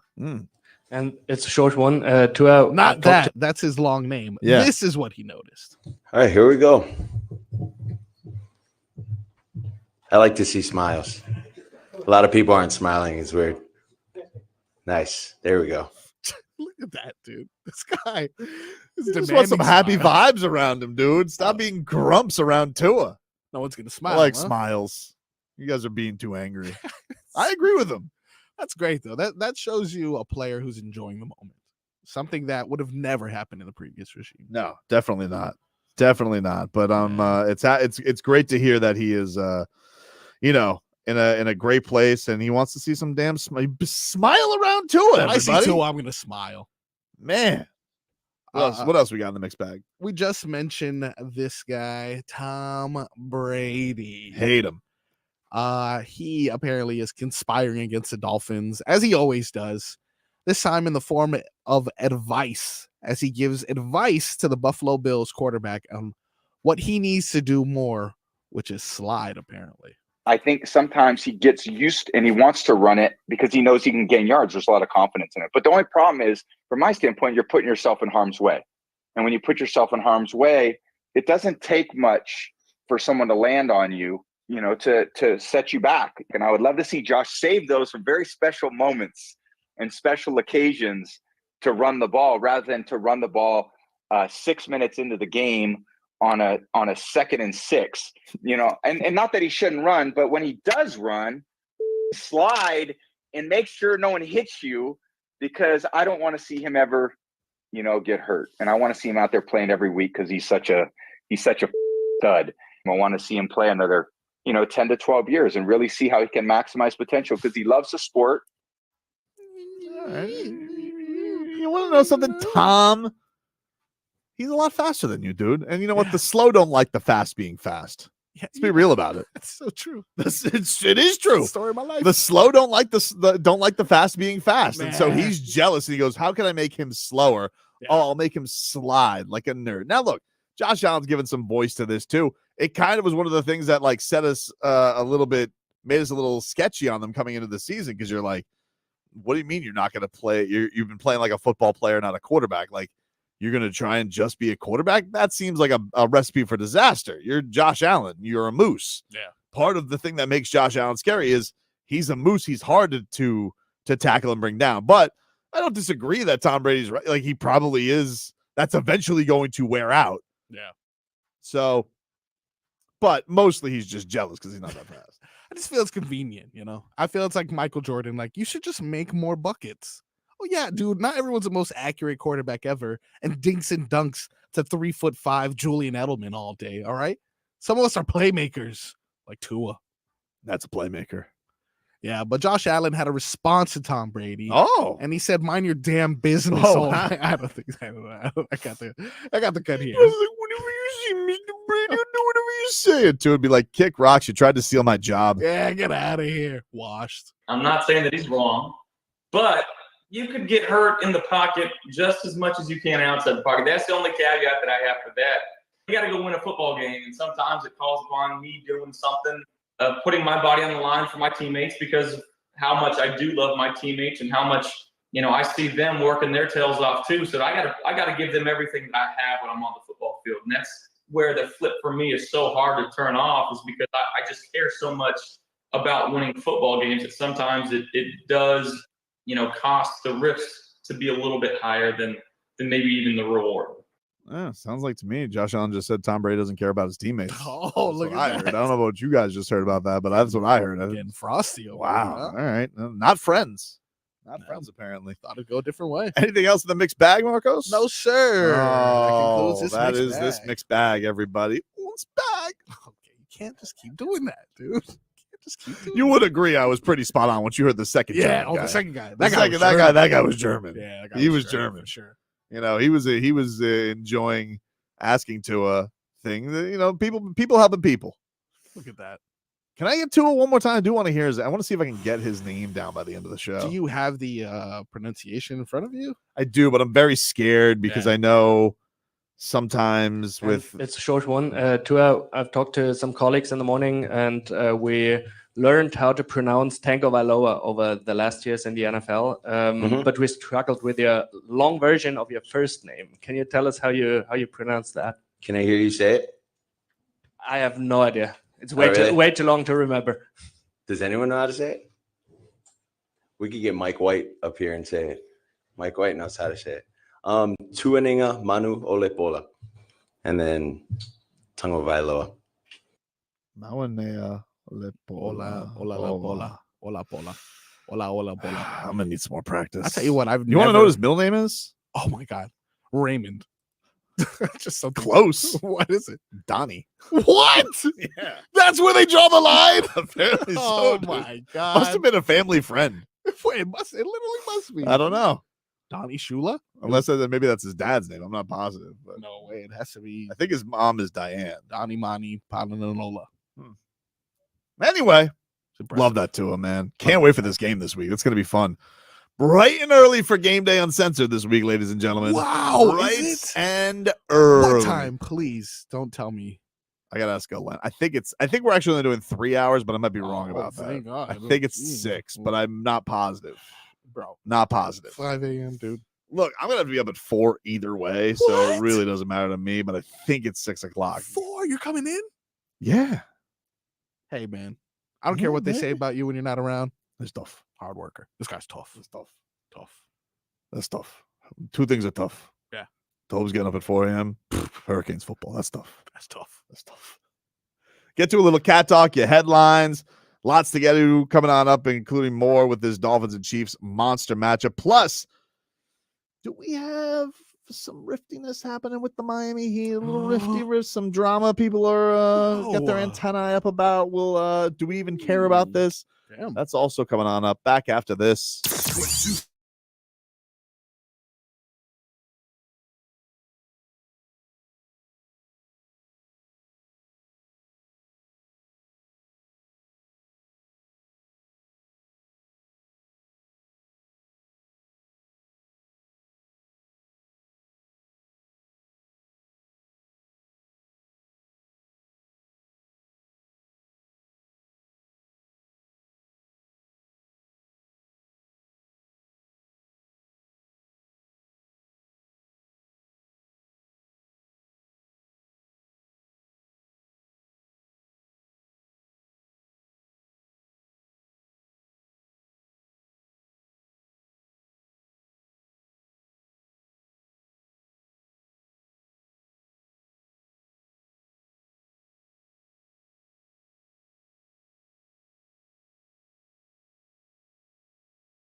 You're taking all the sunshine away, making out like you're the mainline. And you that. 'Cause you're a cool cat, tapping on the toe with a new hat. Ooh, just cruising, driving along with the swing king. All right, welcome back, everybody. Tobin and Leroy here with you, 560 WQAM. We don't have Leroy here, but can we get a weather update here, Marcos, from the Demesman and Dover Law Firm? Your accidentattorneys.com. Free consultations 24/7. Call them at 866-954-MORE. Yes, but unlike Leroy that goes to the Windowplex, I go to the puddle that has been in my parking lot since I moved in 3 years ago. And that tells me what the weather is like. Really? I have such horrible plumbing in the area, or that puddle just remains there. But the fact that I have seen the street, the bottom of that puddle, lets me know it has not rained in at least 2 weeks. It has been much drier lately. Isn't that amazing? Yeah, I think I was actually, man, I think I gotta water my plants. Look at that. It's getting to that kind of point. Yeah. Yeah, that is it's good to see. It's good to see a little bit of a change. The weather's been a little bit different now lately. So absolutely. That's real nice. But for the case, we finally get a nice breezy morning. For sure. So that's fantastic. It's currently 84, winds at 17 miles per hour out of the north, with yet another day of no chance of rain, about 5%. There you go. Look at that. Now that I said that, it's going to pour. Definitely. Yeah. You just jinxed us all. Thank you. Thanks. You're welcome, everyone.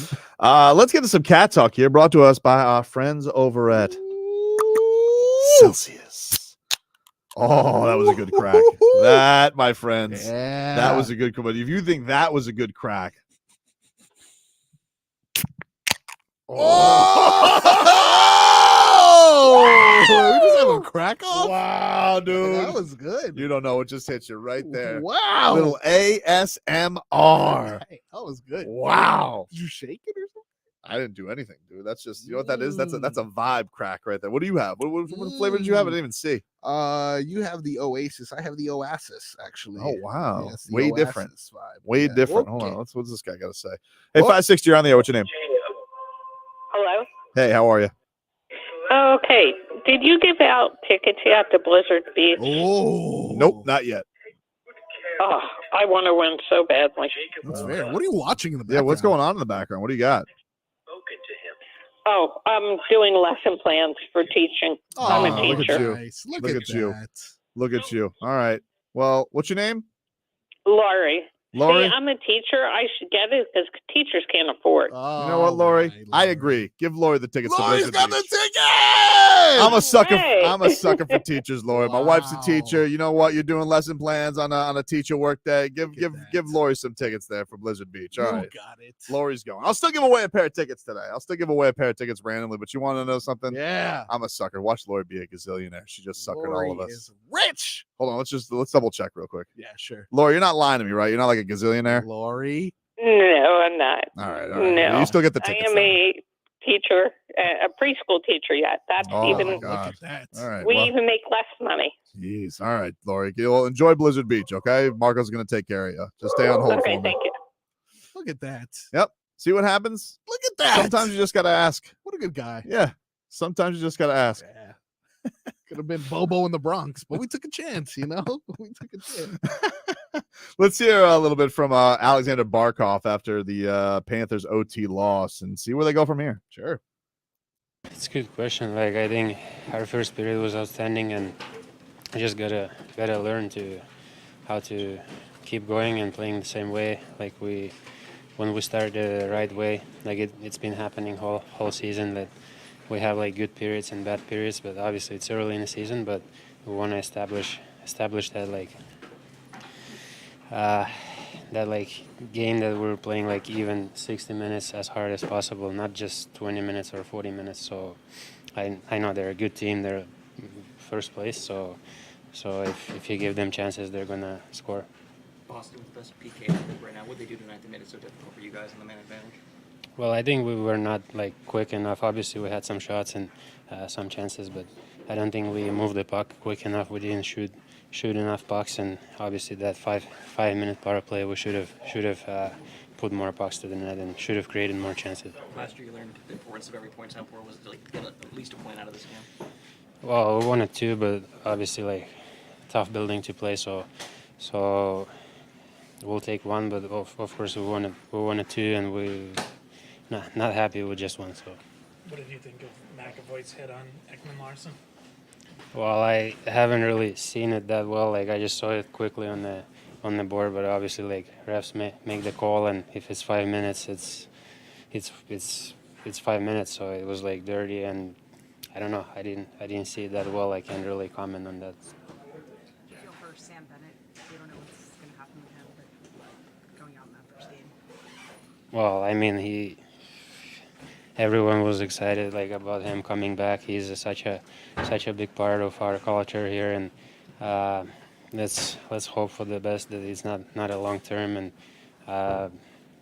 we missed him, and we saw that in the first period. Like we played really good in the first period. He was a big part of that, and second period too. So let's hope for the best. You and Sam Reinhart did a lot of good things in that first period. Why is it working so well with you guys in the line this season, do you think?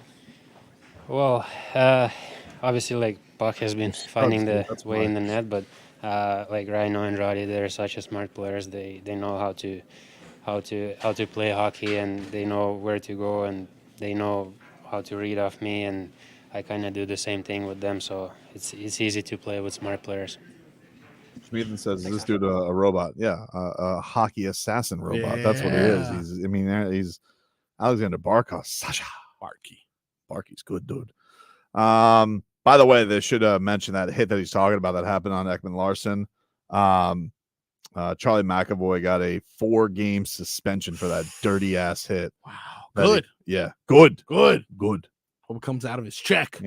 Hockey's tough enough. You don't have to be dirty in hockey. Yeah, for sure, dude. We get it. You're tough. We get it. But when you do cheap shots like that, Sasha gets mad. NHL said McAvoy chooses an angle to approach that cuts across Ekman-Larsson's body, missing his core, picking his head, and the reason for the suspension. So, and when asked about the hit after the game, Paul Maurice said that McAvoy delivered a similar hit to Carter Verhaeghe in the first period. He's been previously suspended for an illegal check. Oh, okay. Repeat offender. Look at that. Repeat offender. Get him out of here. Get him out of here. There's no room in the game for that. All right, let's get to some headlines. Some more headlines brought to you by the new Palmetto Ford Truck Super Center. Why buy your truck at a car store? Palmetto Ford. We know truck. Miami Heat back on the hardwood tonight. They are taking on the Brooklyn Nets. Brooklyn Nets are rolling into town. 1-2 on the season. Just got their first win against the Hornets. They got Cam Thomas, who's averaging 33 points a game in his first 3 games of the season. So he has been cooking. He has been putting up a lot of buckets lately. But Eric Spoelstra, he made this point after the loss, the hard-fought loss at the end where they almost came back against the Bucks, and said, look, we had a valiant effort here, but we have a big week coming up against for us here in Miami with our games. Yeah, both things can be true. I mean, we earned that 25-point deficit, and then that young group came in and really battled, did a lot of good things. And I'm sure Milwaukee was just trying to play it out and hoping we're going to go away. But our guys did some good things out there, and that part is encouraging. But this is an important week for us, coming up at home, and we have a lot of work to do. We have, we've had a lot of moving parts early on in the season. That's not an excuse. We need to just have a productive week. We have 3 games at home, and we have some time with shoot-arounds, practices. We just need to move the needle this week. I mean, there's no doubt about that, and it has not been a great start to the season. The fourth quarters have been particularly concerning with the last one notwithstanding. They almost were able to come back, and that was like an insanely efficient quarter, but they were down 25 at one point in that game. So the best fourth quarter they've had, it was a game they were down 25 in. you feel a little bit different if the Boston game goes their way. The Jimmy thing is interesting just because, he's dealing with some knee tendonitis. He has not looked good up so far this season. So definitely a concern there with your best player. Bam, he's been banged up. He got banged up with the hip. Tyler had his best game of the season in this last game against Milwaukee. But yeah, you want all these things to come together. And then you have also this kind of crossroads of Spo has these very proven veterans in Kevin Love and Kyle Lowry, who he's going to give the respect and playing time to. But you also, I think, have these two young blossoming talents in Nikola Jović and Jaime Jaquez, which I think a lot of the fan base wants to see what they got and see what that'll bring to the table for this team. Jay Rich just came back. That was really great news, is what he had to say on the upcoming homestand for Miami. It's important. Sitting at 1-3, we're not where we want to be at, but we got to go get it. We have a few games at home where we can play in front of our home crowd and play off their energy. So hopefully we can capitalize. There you go. Jay Rich in his second stint with the Miami Heat. Miami's got Brooklyn tonight, Washington to start their in-season group play on Friday. You get to see that new court and the new jerseys. And then they have the Lakers on Monday. But is that a part of the in-season thing too? No, they're not. No, you have there's a set teams that you're in a group with before the in-season tournament starts. So no, the Lakers game is not part of the in-season tournament. Okay, so they're doing this like how the MLS would do it, where there's that's a tournament game. Yeah, it's a regular season game, but that counts as a tournament group play game. The hell are we doing here? I don't know. The Heat ruined the regular season last year. They had to make up stuff. Okay, I guess they did. You're right. Yeah. I mean, they did. The Miami Heat ruined the regular season, and so the NBA is like, we need to make up stuff. You know what I've been seeing from a lot of fans? The Miami Heat obviously had a miraculous run last year, and everyone, it was fun. It was great to be a part of. But that lingering, that thought in the back of your brain of I kind of know that from now on, I can never question the Heat because everyone's always going to be like, oh, well, last year it is a little tough. It's kind of how I feel with questioning Eric Spoelstra's rotations. It's like, I know I sound like an ingrate idiot because he's one of the best coaches of all time. He's the best coach in the league. That being said, play Jović, dude. Okay. I want to see Nikola Jović, Spo. Okay. I'm tired of this. He looks amazing. Every time he goes out there, he gets a bazillion rebounds. He pushes the pace. And I'm tired of it, all right? Can you stop being so stubborn? It's in your greatness. I know you're a madman, and you can make chicken salad out of chicken bleep, but I want to see that giant Serbian on the court. Wow. But obviously, I sound like an idiot because I can't say that to him because of his greatness, and he's proven. And I've always done this with Eric Spoelstra, and I've not been one of the ingrates who said Spo's a bad coach. I've always believed in his talent as a coach. I was... anytime people said fire Spo, I thought that was stupid. I turned to Portland one time in a hypothetical situation, get Damian Lillard. That was before this year, by the way. I was ahead of my time 2 years ago. #Portland. Yeah. Yes, but I've never, ever wanted to fire him. Ever. But yes, you're right. It's kind of like they can always have that trump card on you, just like when everybody's like, oh, well, when can I be concerned about the regular season? I was saying, when do I panic? When do I panic? When do I feel bad about it? I would say, look, if you lose to either of these two teams, especially the Wizards, I would say that there's concern there, dude. Dude. That was a tough schedule to start, no doubt. You have you almost blew it against Detroit. Yeah, close game with Boston, you can be proud about. Very banged up against Minnesota, so you have caveats for all of these games. I get you. But you don't want to be the guy who's like, oh, I don't believe him. Rats off a ship already. But then I also want to say, play Jaime Jaquez more, Spo. Okay. I'm tired of watching all these old guys labor up and down. They don't care about the regular season. Get Triple Jota out there. I want to see him some more minutes. In fact, I want to see all the minutes with Triple Jota and Jović together so I can actually have some fun and watch some guys who give a rat's ass about basketball in November. That's what I want. Give me what I want. Okay. All right. Man, okay. But I would never question him because he's a genius. And by the way, happy birthday.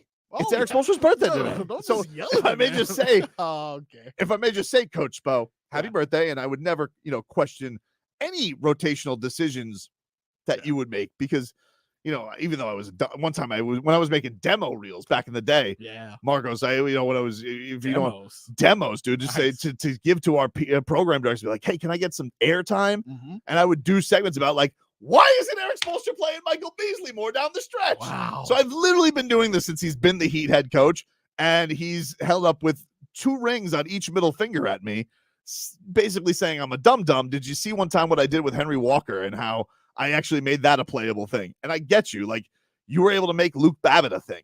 But the point is, Eric Spoelstra, is I want to see Jović, dude. Okay. Get Jović out on that damn floor. If I don't get to see at least 20 minutes of him tonight, I'm giving you some side eye. Wow.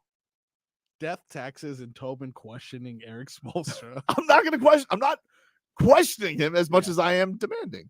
Yeah, it seems like you're aggressive. It's not. I'm not questioning how great I know his greatness, and so therefore I don't question him. It's just that I want different things than him, which is more playing time for the giant Serbian kid. So you think tonight he rolls out a starting lineup? He has everybody there. Bam's back healthy. Yeah. Tyler with his headband. Yep. Then you see Kevin Love. You're not going to question Eric Spoelstra at that No, point? I know he's going to start Kevin Love. Yeah. But how much Kevin Love do we need is the question. You know? I mean, he's old. He is pretty old. He's old. I mean, Leroy did make a point. He's like, he's not that much older than Jimmy. He's a year older than Jimmy. Yeah. A lot can change in 365 days. I mean, Jimmy has kind of looked old these are the first couple games. Didn't he have his first kid recently as well, Kevin Love? Yes. Oh, Sleep. Tired. This guy is not sleeping. And he's old, too? Dude, you need your sleep. He needs a Z's. You need your sleep, dude. Poor thing. Anyway, I feel for him. Take a quick break. Dial it back, dude. Take a quick break. We'll get back into the Dolphins here. Mike McDaniel on this big matchup coming up, and Tyreek Hill. How are his emotions going into this revenge game? We'll hear from that as the cheetah, does he get his revenge? Back after this. Previously. Think about giving me a fine.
go! Sponsored by South Florida Lexus Dealers. Experience amazing. I have clarification on Game Day Uncensored. Oh, yes. It actually starts at 7 a.m. Oh, my boy. Which technically means it starts at 8 a.m. because we're falling back, baby. So it's not even like I have to get up that early for the game, for the show, technically, because most of the shows start at 9. So it's not like I'm not even really it's not even changing that much, Marcos. Yeah, that's good. Pretty good. Yeah, that's pretty. Oh, hello, Jennifer. Hello. How are you? Oh, Yo, yes. How was your Halloween? It was just like any other day because I saw no That's one in dope. the street. Oh, No knocks. The birderer lives there. That's why. Yeah, that's true. Be careful. I've heard some things. They heard everything. They've heard it They all. knew not to show up. So yeah, the Dolphins are in Germany. They've practiced this morning. If you guys are just tuning in, injury wise, Robert Hunt didn't practice. Durham Smythe didn't practice. Raheem Mostert didn't practice. Smythe, as Mike McDaniel said, a little bit banged up. So they gave him the day. Robert Hunt, he is not ruled out for the week. He said that they weren't going to practice him today, maybe tomorrow. Raheem Mostert, he's been getting Wednesdays off, so nothing of a surprise there. Big news, Terron Armstead has opened his window to come back. So that'd be huge if they can get their star left tackle back. They got Javon Holland out of concussion protocol, and it seems like Xavier Howard and Connor Williams are trending towards playing. So it looks like the Dolphins could be getting a lot of reinforcements for this game against the Kansas City Chiefs, which is really, really exciting. Really exciting. And they didn't do anything at the deadline. I know we didn't talk about this during the break. Can you get Mike McDaniel on the trade deadline, Marcos? I don't know if you have that already, but Mike McDaniel on the trade deadline. Dolphins didn't do anything. I didn't expect them to do anything. I don't know if Dolphin fans thought that they did. The only real rumor I saw there was something about Agba. People were poking around Agba. He didn't get moved. Yeah. Makes a lot of money, but I do think there's probably a level of the Dolphins thinking to themselves, yeah, what if something happens? Jalen's been banged up this year. Chubb's been banged up before. Unless someone's going to knock our socks off or take the money off our hands. Yeah. So he did not get dealt. And, there were people obviously concerned about the offensive line, the guard Cleveland who went to, did he go to Jacksonville, I think, from Minnesota? Yes, he did. Yeah. I think people were into that. Like, oh, should they had some guard help there? I get you. And then I saw Diana Rossini reported this weekend that they were looking around at running back, and I just don't understand. More? I don't understand how even if you're just using for leverage and you're trying to use teams, like how could you use the Dolphins as a team? It's like they have one of the best run games in the league. They have four really cheap running backs. Ooh. I really don't understand that unless you're getting Derrick Henry for like a sandwich. Yeah. Okay. And you know what, though? I think that's the only name that does anything for me. I am kind of over Ahmed. I'm not going to lie to you. Really? I'm kind of over it. What do you mean? I'd rather see. Did you see that jump that he had the other day? That was cool. It was good. Mostert jumped higher. I was going to say, and he kept running. I know. Really good. See, Gilbert Burns was on Mostert's podcast? No. I didn't see Yeah. that. Hey, man. Wasn't he one of the people, if I'm not mistaken, that Gilbert Burns had mentioned that Mostert was like side of the cage? What is that called? Cage side? Cage side. Yeah, he was cage side for the big UFC Miami, if I'm not mistaken. Yeah, they're boys. They're boys. friends, dude. They're friends. Love Gilbert Burns. But let's hear about Mike McDaniel and why they did nothing. Well, fortunately, my office is directly adjacent to Chris Greer's here too. No knocks. We actually have several. The best trades that exist in the works. Okay. You're talking about getting players with no compensation or no assets given from injury. So, I mean, we're in a great spot. I think Chris is always and will always enter into, whatever conversations that are sought out to him. And, that's a part of his job. He doesn't labor my mind with, hey, like NFL gossip, like, hey, I talked to this guy and this guy's, he brings it to my attention when we need to discuss it, when it's to a serious platform, and he didn't discuss anything, and that's it speaks to where we're at with our football team. There's we have we've been playing some good football, and then we have some players that are very good players that are returning. Yep, he's right about that. That means we are there's a lot of people executing on all three phases at every position. So feel pretty good about that. How about that? How long is that answer? You have a lot of things to say. Hey, we're comfortable with our team. We got a lot of people coming back. There you He go. gave us the Do whole. you think that him and Chris Greer have a secret trade knock? I think so. Like just as a side of there's got to be like a business standard operation where it's like, hey, Mike, go and get some coffee. You want some? Like, yeah, I'll take a caramel macchiato. Like, got it? Extra shot? No, thanks. I don't want to be up all night, Chris. No. Gotcha. Be back in a bit. So and you then think Chris is the one going for the extra shot? yeah, just every once in a while you want to leave the office, just stretch your legs a little bit, clear your mind. There's nothing wrong with that. Yeah. If he wants to go downstairs, the Vice City Bean, they make a good brew. You ever had it? No. It's good. Good cold brew down It's there. good. Oh, it's good, J-Fig. Oh, okay. But then there's secret trade knock, which is like Okay, that's the Dolphins. that's a squeak? dolphin squeak. Yeah. Okay, perfect. Is that what that was? And Mike McDaniel's like, trades happening? Trade? Tyreek Hill again? Wow.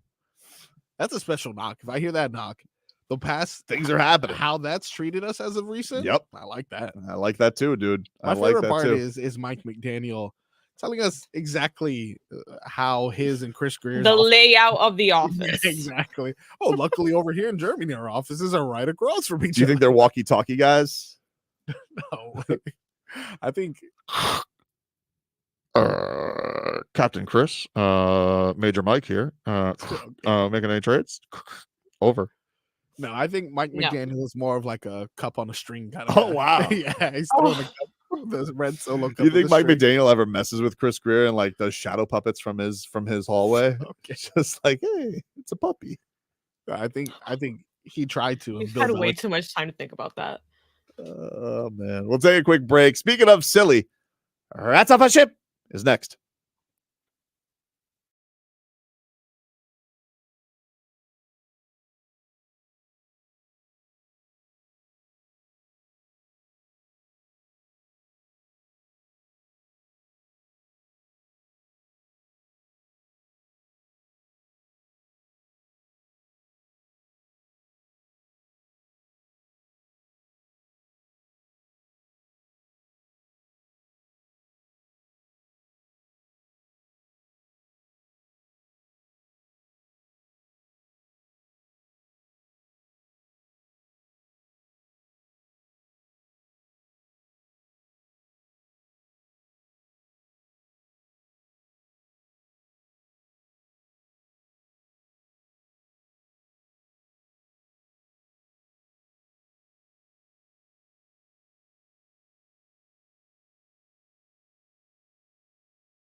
All right.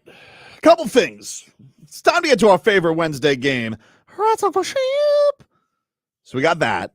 Want to let you guys know that if you like Dave and Buster's, who do I have some good news for you? Oh, I can't wait. All you got to do is go to our website, WQM.com, on the contest page, and you guys can win yourself a $250 gift card to Dave and Buster's in Hollywood. All you got to do, go to WQM's contest page, submit your entry, and you guys could be going to Dave & Buster's in Hollywood with the gift card and watch all your favorite teams on us and Dave & Buster's. Eat, drink, play, watch sports at Dave & Buster's in Hollywood. Also, after Rats Off a Ship, I am giving away that 4-pack of tickets to Blizzard Beach. Whoa! All right? No more nice sob stories, okay? You only got to get one of those a day. Oh, I was questioning. It was a lot of Wow. questions. I'm not giving out any more. All right. But I am going to. Do you feel swindled? Simply based on rando caller. Yes. That's what we're going to do. All right. Within this hour. Whoa. And if I don't, it's kind of close. It's Marcos' fault because he forgot to remind me. No, that's not. You can't just. J Fig, what do we got today for Rats Off Ship? No. Okay. Where's Leroy? You need to practice on that. You're not doing so well. Rats sheep. Das sheep. Das Boot. I think you should use more Rats of off das Boot. Delphine? No. What do we got today? Anyway, number 1. Yes. Sunday being the biggest game of Tyreek Hill's Dolphins career. I'm not Rats Off a Ship on this. I think it's very clearly the biggest game of Tyreek Hill's Dolphins career. I think that he would acknowledge this is the biggest game of his Dolphins career. Wow. It's a revenge game. He's been talking about it since the summer when he thought it was still going to be at Arrowhead. Definitely loses a little bit of luster that it's not at Arrowhead, but the biggest game nonetheless. And I think especially the fact that there's the whole narrative hanging around it that, they can't beat the good team. They against the perennial team. What have they been? The 5 straight conference championships, I think the Chiefs. Yes, they have So- hosted, if I'm not mistaken. Yeah, so they're the top dog. There's not a bigger statement game. Of course, it's the biggest game of his Dolphins career. You can't tell me any game that Skylar Thompson quarterbacked is the biggest game of his career. So yes, it's the biggest game of his Dolphins career. I'm not Rats Off a Ship on that. What about you, J Fig? See, I don't think it's the biggest game. I think it could be like top 5. Oh, top 3. Top 5. If it was at Arrowhead, I would say it probably would have more. What if Tay-Tay's there? Damn. No. Still no. Damn. No. Well, but what if there's? But She there's ain't bad there for blood? him. Okay. There is no bad blood. Stop trying to make rumors. Okay, dude. All right. Jeez. I'm Rats Off a Ship. Oh, okay. Marcos? I like that. Rats off a ship. This is rough, right? Because it's crazy for us to say this normal regular season game in Germany is his most important game. But the only other important games that he's participated in, if I'm not mistaken, were either against a division opponent that you see twice a year in the Bills, or Skylar Thompson was a quarterback. Right. So, with that being said, due to the injuries sustained by Tua in recent memory, I agree. This is Tyreek Hill's biggest game of his Dolphins career thus far. I'm not You Rats came Off a around. Ship. You came Good around. job. Look at you trying to back up Tobin. Boo. She's lashing out. What is number 2, Jennifer? Mariah Carey is currently defrosting, by the way. And she is declaring it MariahSZN in a hashtag this morning. I am vehemently against this and completely Rats Off a Ship. What? Rats off a ship. Mariah She is SZN. going. Nope. MariahSZN does not start until the day after Thanksgiving. Is it? I don't care how much people want to try and throw Christmas down my throat. My wife tried doing this last year before we went to Tennessee. She made me put up the Christmas decorations. So Christmas was up in like the 15th. We had Christmas decorations up in November. Now I know people who are like, saying, yeah, once October's over, that's Christmas. No. Thanksgiving All is she next. wants for Christmas is for you to support her. That's all she needs. No, She that's asked exactly for what- One day out of the year. Struggling, Tobin. Dude, she's not struggling. This is the bit. She's raking in more cash every holiday She season. is struggling, okay? This is where she Well, takes definitely not struggling. advantage. This is where she gets her monies. She is trying. Christmas season will start when Light FM starts playing Christmas music. Okay. Until then, When does that start? I think December. I don't I know, love or the that, day after though. Thanksgiving, when normally holiday stuff is supposed to start. love She that. can't just make a commercial that says MariahSZN and then say, "Guess what, y'all? I'm taking all of November." No, I don't like that you say "sizzin." I don't. I don't like it either. I don't Well, like it how would either. you put hashtag MariahSZN? Season? Okay. What about the artist SZA? SZA? Mm-hmm. Yeah. I just feel like you got more pronunciation on that than on SZN. SZN, Exactly. SZA, samesies. All right. It's more pizzazz. Ooh. The old love possess. They do. Okay. All right, what about you? Are you rats off a ship?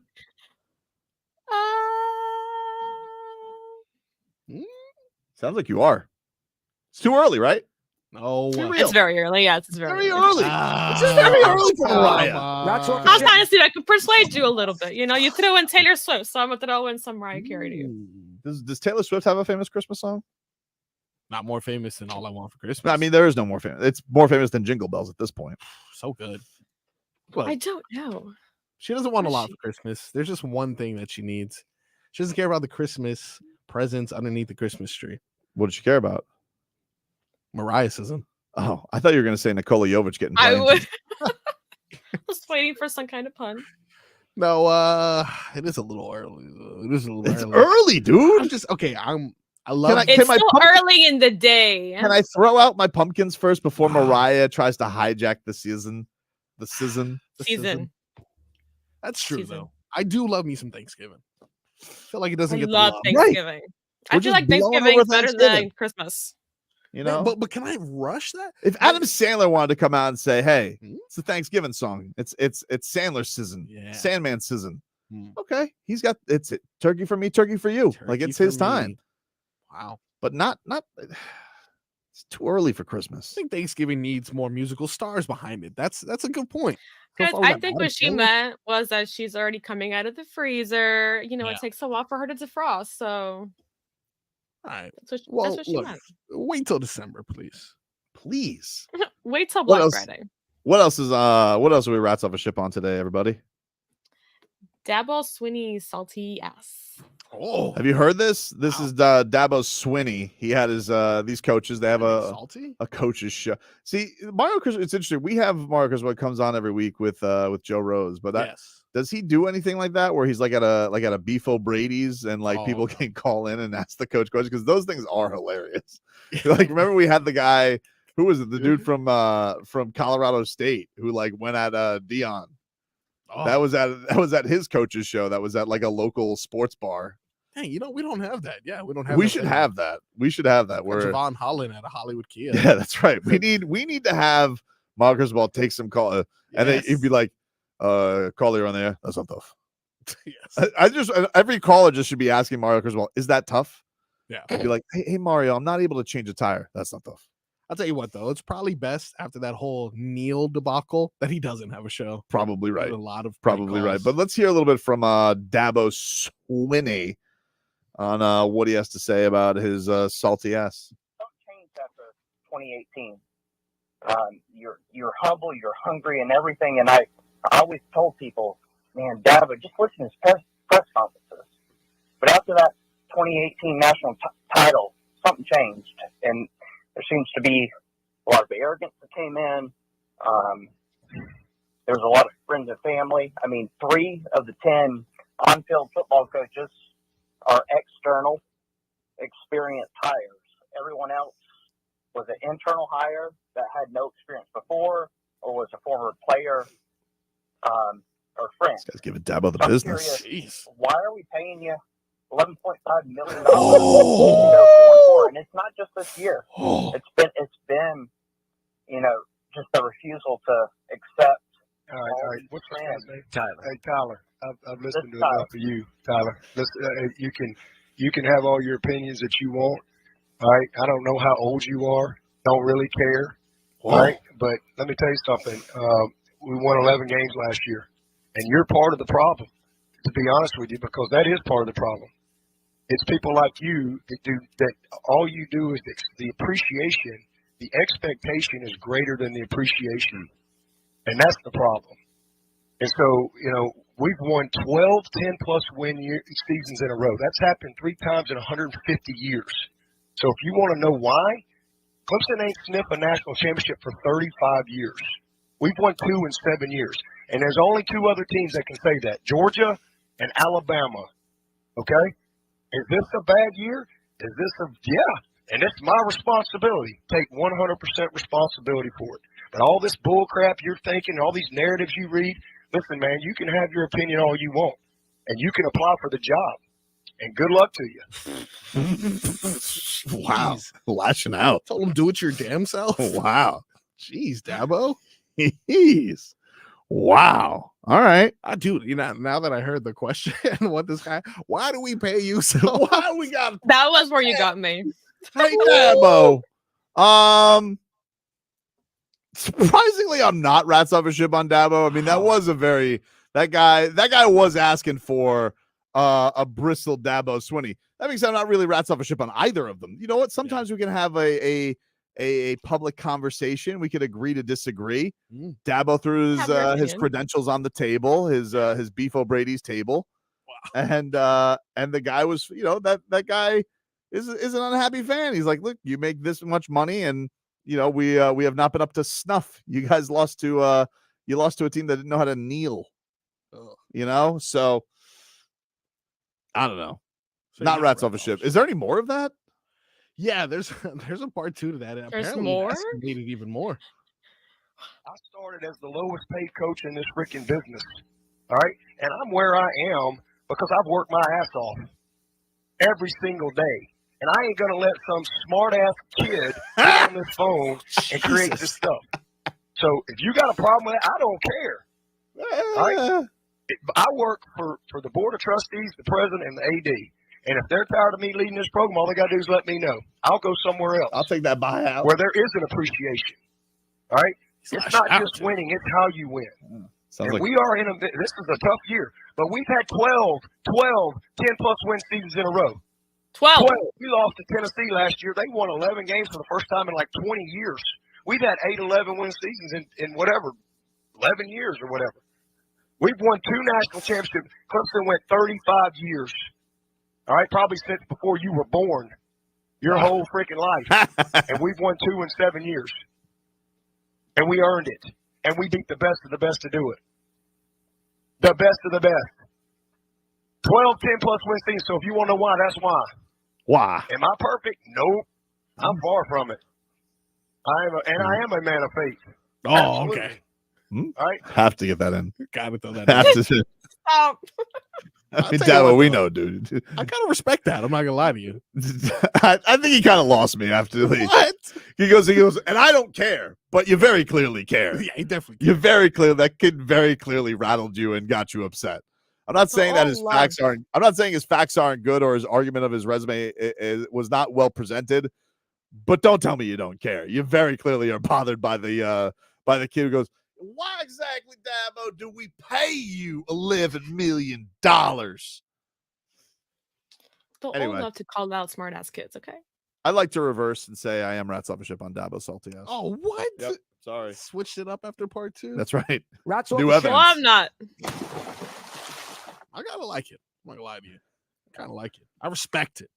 I want someone to be like, yeah, what were you doing before me, huh? Dade South says, Fat Cat Clemson fans. You're just dying to be back there, dude. I know how you feel. I know how you feel. It's true. One day. It's Maybe. all right.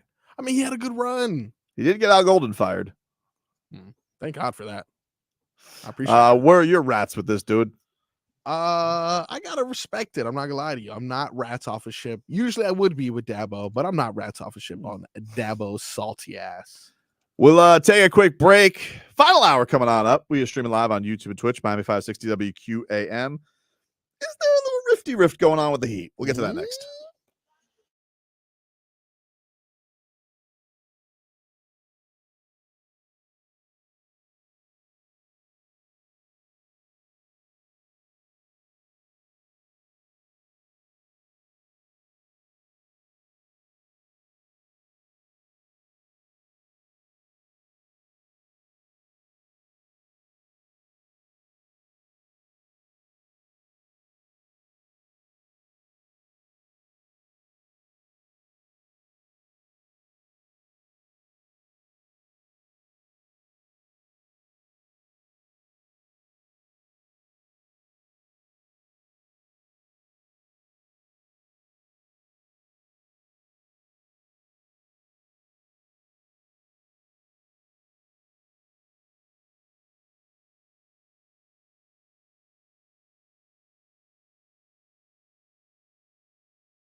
we know what our formula is. We know how to win basketball games. We know how to win on the road. We understand the answers to our test. It's something we believe in. It's for us.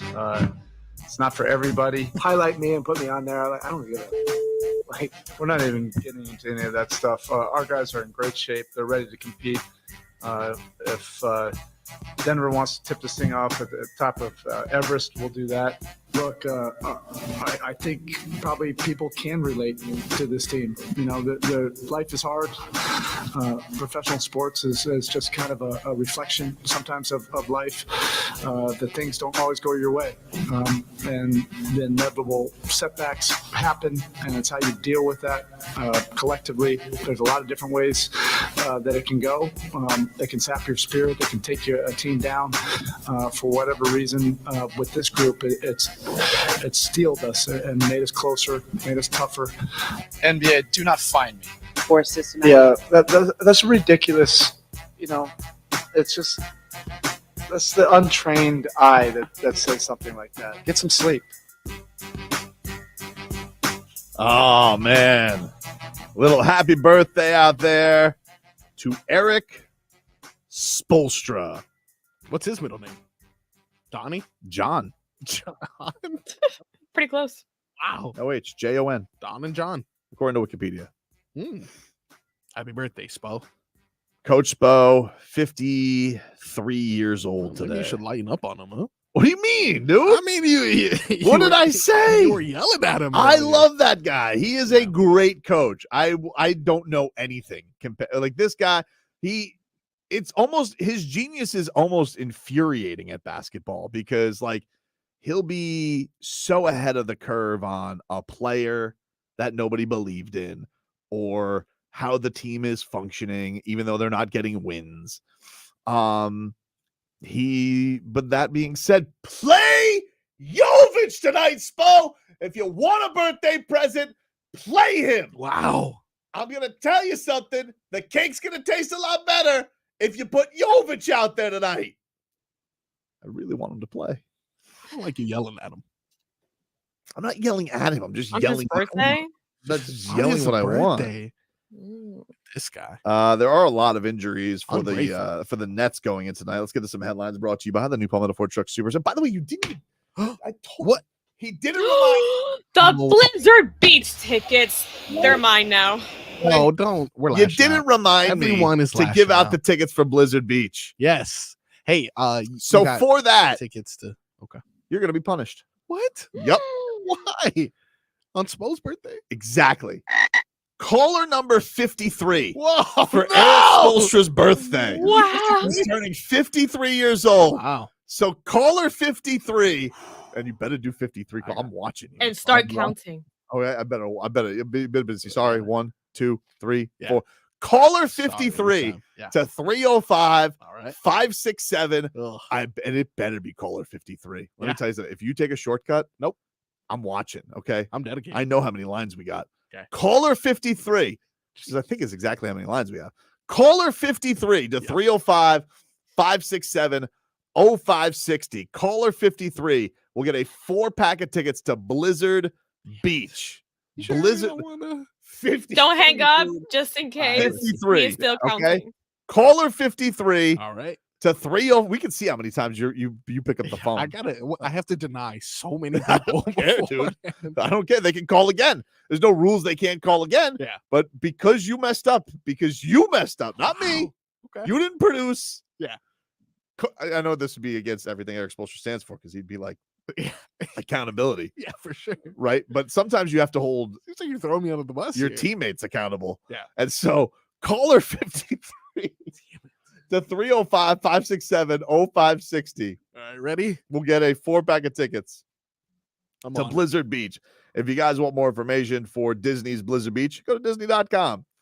So, anyway, getting back to the headlines brought to you by the new Palmetto Ford Truck Super Center. Why buy your truck at a car store? Palmetto Ford.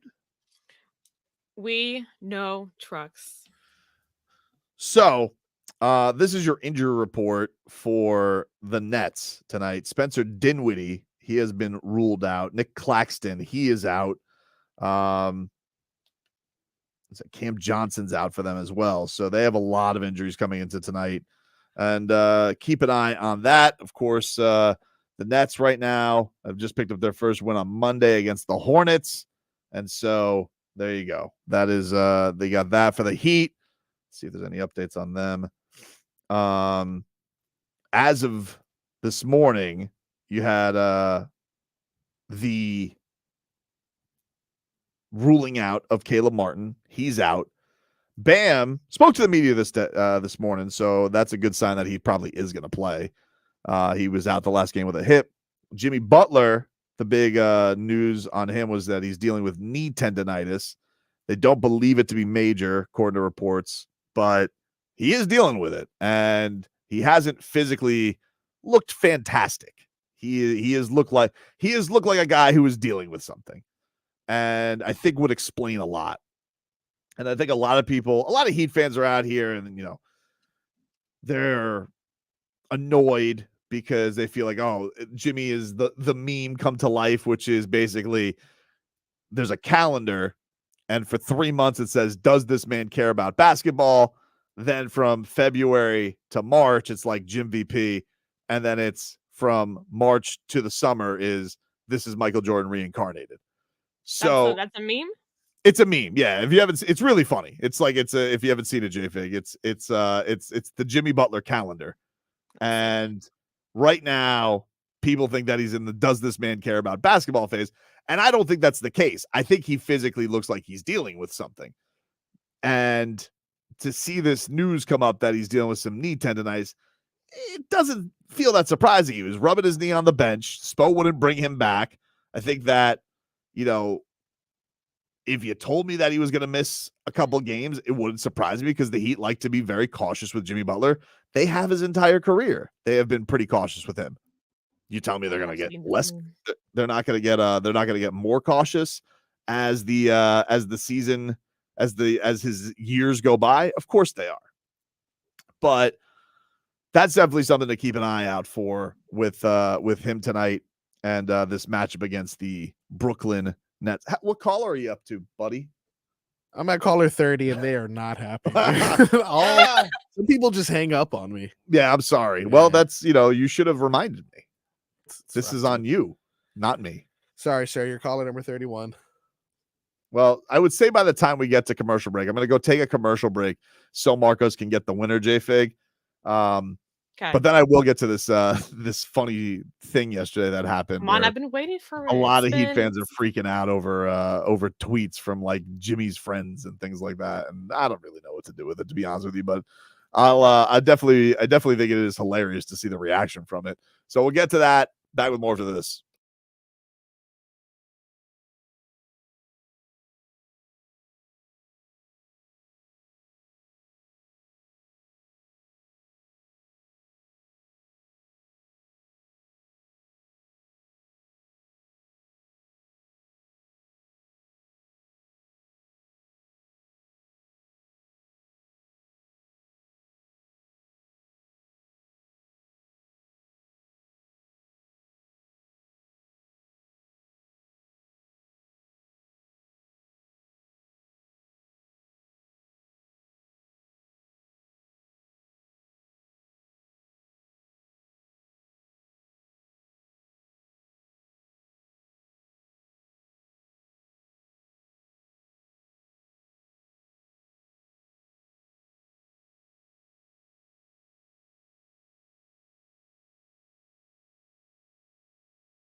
How'd you do, Marcos? Did you get to caller 53?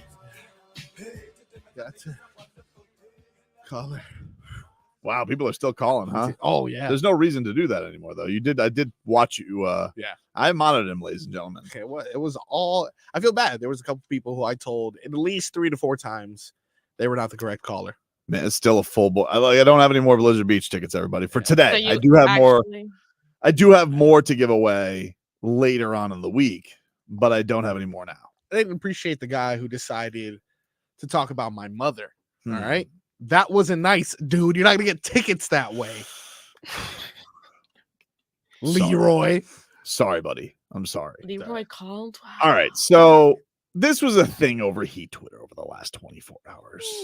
This was a thing that people are like, oh my God, is Jimmy upset? What did Drew Starr say? It wasn't Drew Starr, dude. It wasn't Drew Starr. Although I'm surprised it wasn't. Yeah. Maybe he was the first one to see the screenshot. So apparently people are wondering, is Jimmy Butler disgruntled? Is he upset?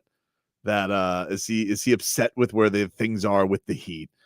And that's because there was this tweet that was put out by, I don't know what this individual, people are just describing him as Jimmy Butler's friend. I've seen that this guy is like on his, Jimmy Butler's got his own little crew that he has there on his Instagram. They're, training with him, playing dominoes with him. They're traveling the world with him. That's like his team Butler, that's kind of there. His friends that are amongst them. And so there's this person who goes by Ernie the Man on Twitter.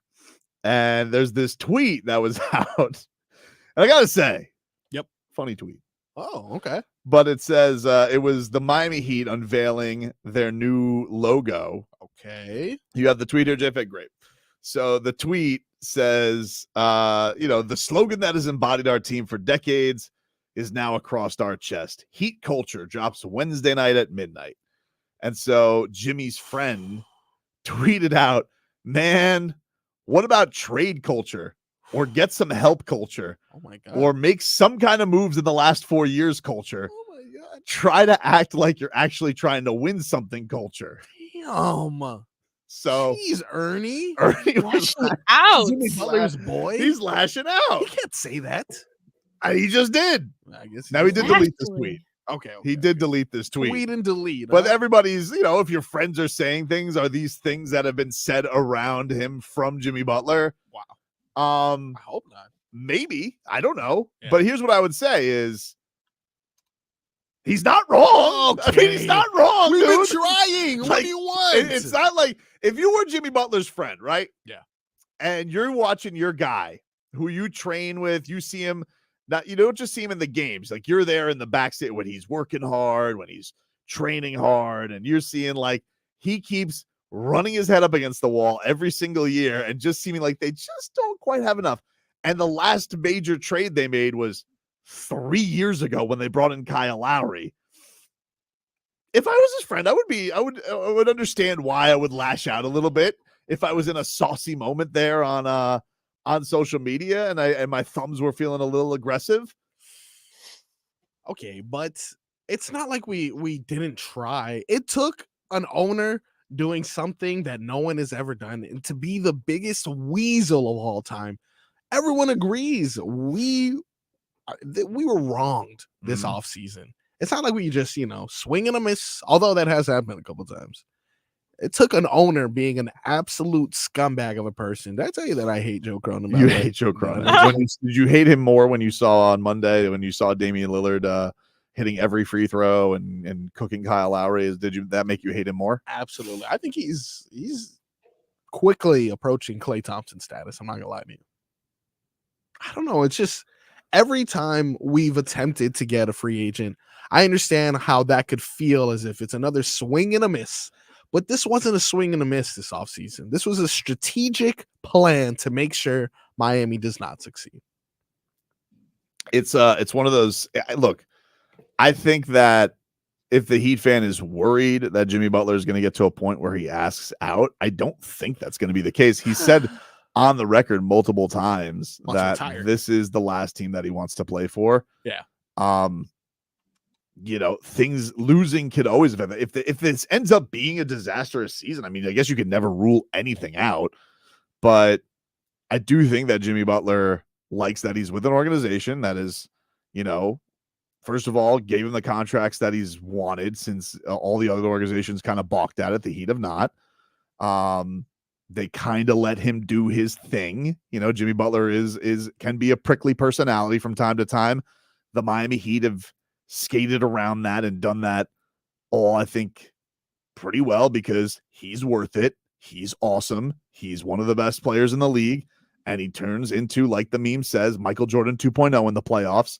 So you'll deal with the headaches and you'll deal with the side eye. And, I think that it's been interesting. You've seen Jimmy Butler blossom into a very famous basketball player on your team. Like, he's doing the national commercials now and is dating Shakira allegedly and all that type of stuff. So why are you looking at me like that, J-Fig? Why do you have to bring that up? All I'm saying is Ernie didn't say anything that's that. Like, it's not like he's out there. And I mean, those are normal frustrations. I think if anybody was around Jimmy Butler or any Heat fan has had, they've all had those frustrations. You don't think in a quiet moment Jimmy Butler's ever been like, are we getting anybody? Like, are we getting Donovan Mitchell? I had dinner with Donovan Mitchell. I don't even like Donovan Mitchell. I had dinner with him last year, and then, has the thing with Dame where him and Dame are talking. Damian Lillard talked about it. They've had multiple conversations. Did you see that handshake? So all of these things surrounding Jimmy Butler where you think like, all right, this is going to be the time where you get over the line. It's like, never mind, dude. We're coming back with the same crew, Jimmy. And I think he'll be fine because he always publicly wears that well of, I believe in my guys. I believe in my team. That's why he makes the joke about being emo and saying I'm in my emotions of everything I went through because he knows everybody's going to count them out anyway. No one's going to believe in them. Doesn't matter. He knows that. But if you're around Jimmy Butler and you see this and you're just like, why can't you guys get somebody that's ready to win now with my friend or my, whatever, my friend, my boss, whatever the relationship is, and make a move? And that frustration is literally all the moves that we've had, all the feelings that every Heat fan has basically had. It's why I just want the young guys to play, because it's like I want something new to look at.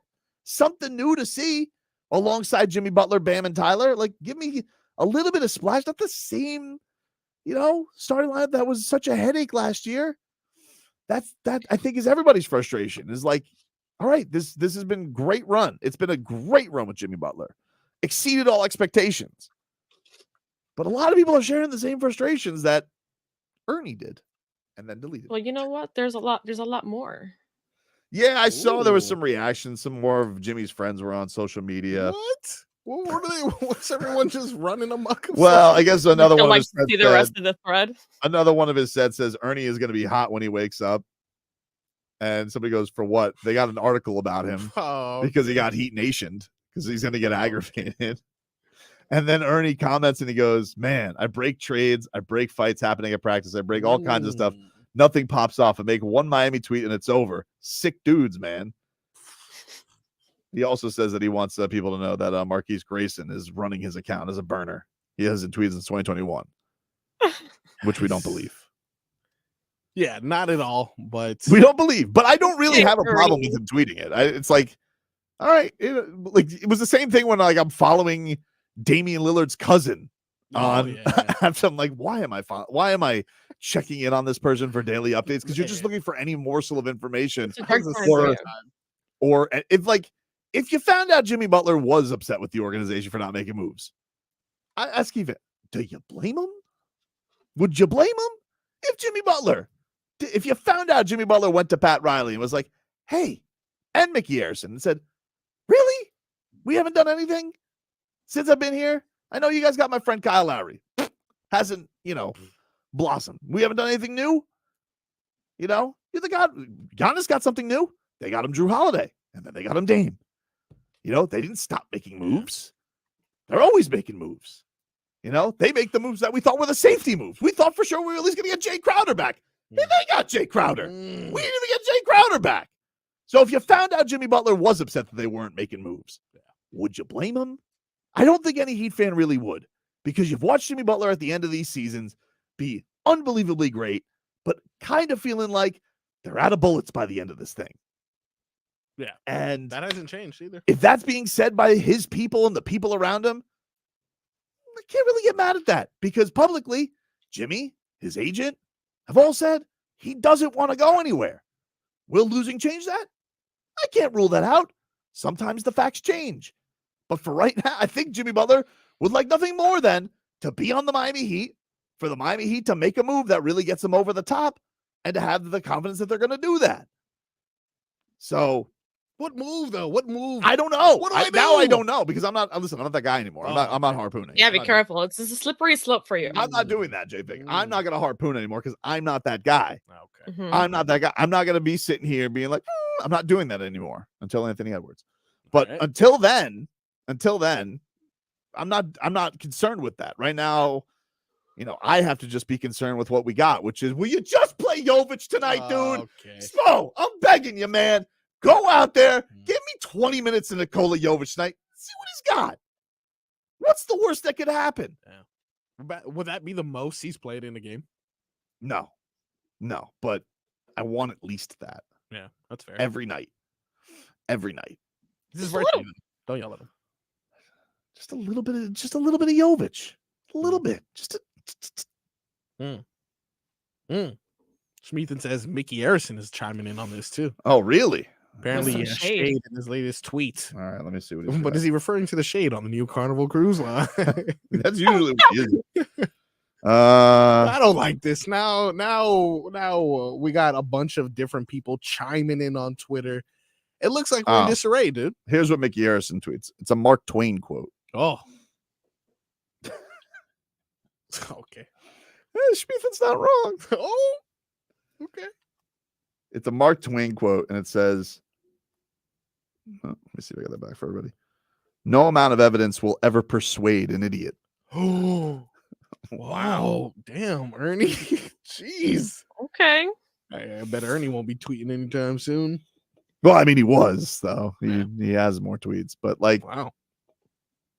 That being said, Jimmy Butler, if that conversation has had with Jimmy Butler, and I'm not one of these people, look, I know there's a lot of Heat fans that like to go crazy about Mickey and thinking Mickey's not spending. Look, dude, I honestly understand the basketball argument about not spending $1 gazillion on Bradley Beal. Okay. They very clearly wanted to spend a lot of money on Damian Lillard. Yeah. There was other factors than the money with Damian Lillard.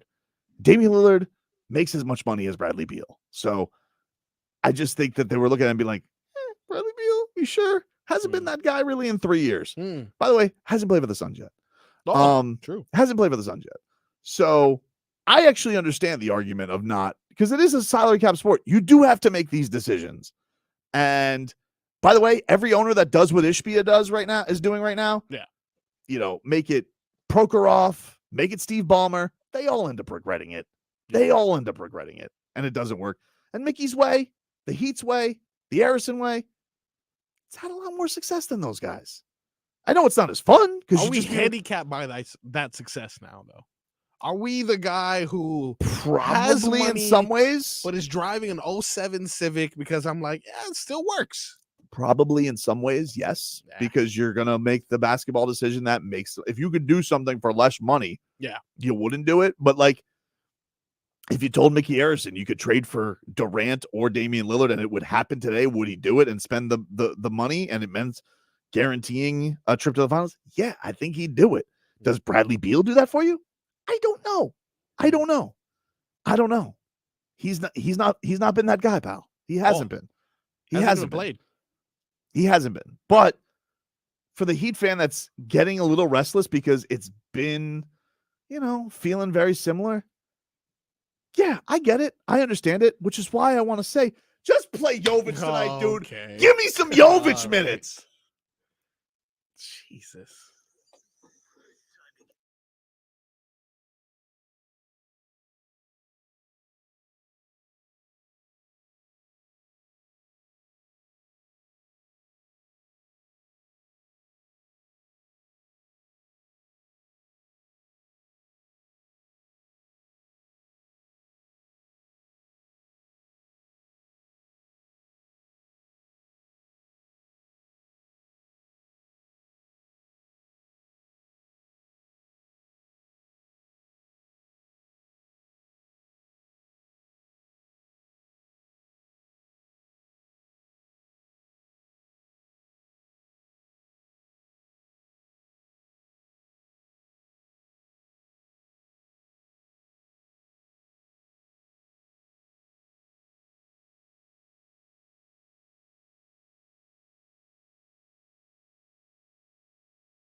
Solana walked in. Looks like he robbed Eric Spoelstra's closet. It was really honoring the coach, huh? He really is. He's Wow. he's dressed to this. He's dressed in the Spo special with the He knows Halloween the was dry yesterday, fit right? the dry fit short sleeve with the slacks. Yeah. I just got to see how he calls it travel. That'll really be.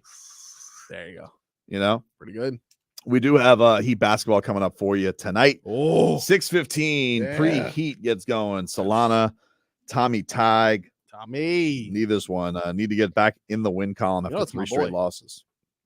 Tommy Tig is your boy? That's my boy. I know he speaks brightly about you. He goes, anytime that he gets to work with you on Heat Weekly, he's happy about it. Well, lucky for him and probably you because I'll probably be seeing you there as well. I haven't got that. I would have known already if I was going to come on. That's true. That's true. I would have known already if I was going to come on to Heat Weekly this week. Yeah. Well, I'll be there.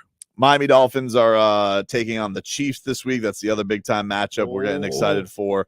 Tyreek Hill revenge game. Do you have Mike McDaniel? Mike McDaniel on Tyreek Hill as Cheetah getting ready for this matchup. And he believes, this is not going to take away his focus. No, I mean, it's always good when you have one of the best football players in the entire National Football League on your team. And, that's what he does. He's really, remarkable stuff last year. But he's taken everything to another level this year with regard to the details and the fundamentals to his position, to the daily approach to being a captain and to leading. And I think that's manifesting itself on the field. I think he's a Miami Dolphin.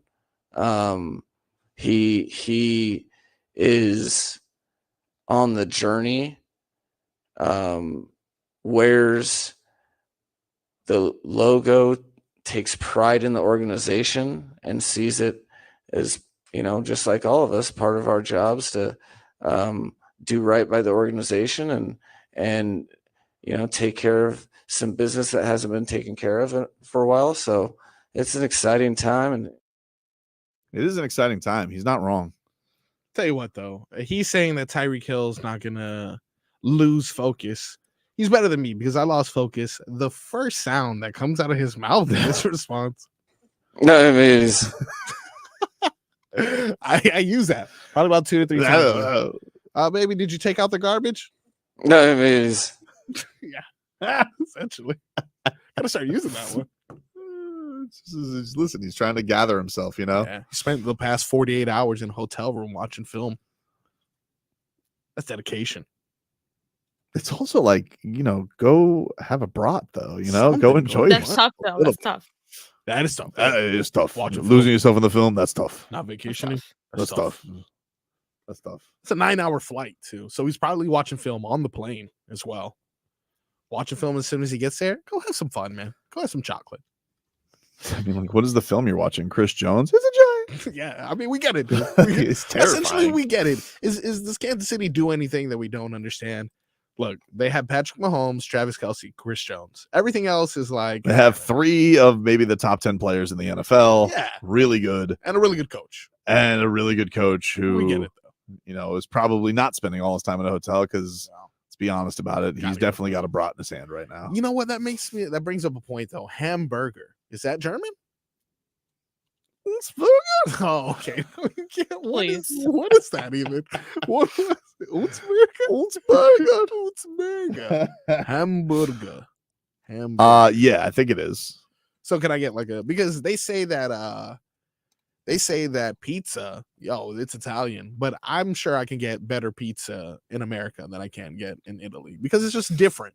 Does that mean the hamburger is different over there? I don't think they put cheese on it. I'm looking at it now. I'm looking at something called Hamburger. Jakarta Travel. It says the best things to eat. Yeah. In Germany. Mm-hmm. Spatzel? What? The Spatzel? Und Schnitzel? Oh yeah. Gotta have Und Flammkuchen? Flammkuchen. Flammkuchen. Und Currywurst? Okay. No. Okay, now you're just What are making you things up. just put in an accent? Und Sauerkraut? No. You can just say it normal. That one you can say. Sour, I don't think is. Und Bratwurst? Oh. I'm looking at the what you call it? The flam kuchen? The what? That's a flatbread. Essentially, that's a flatbread.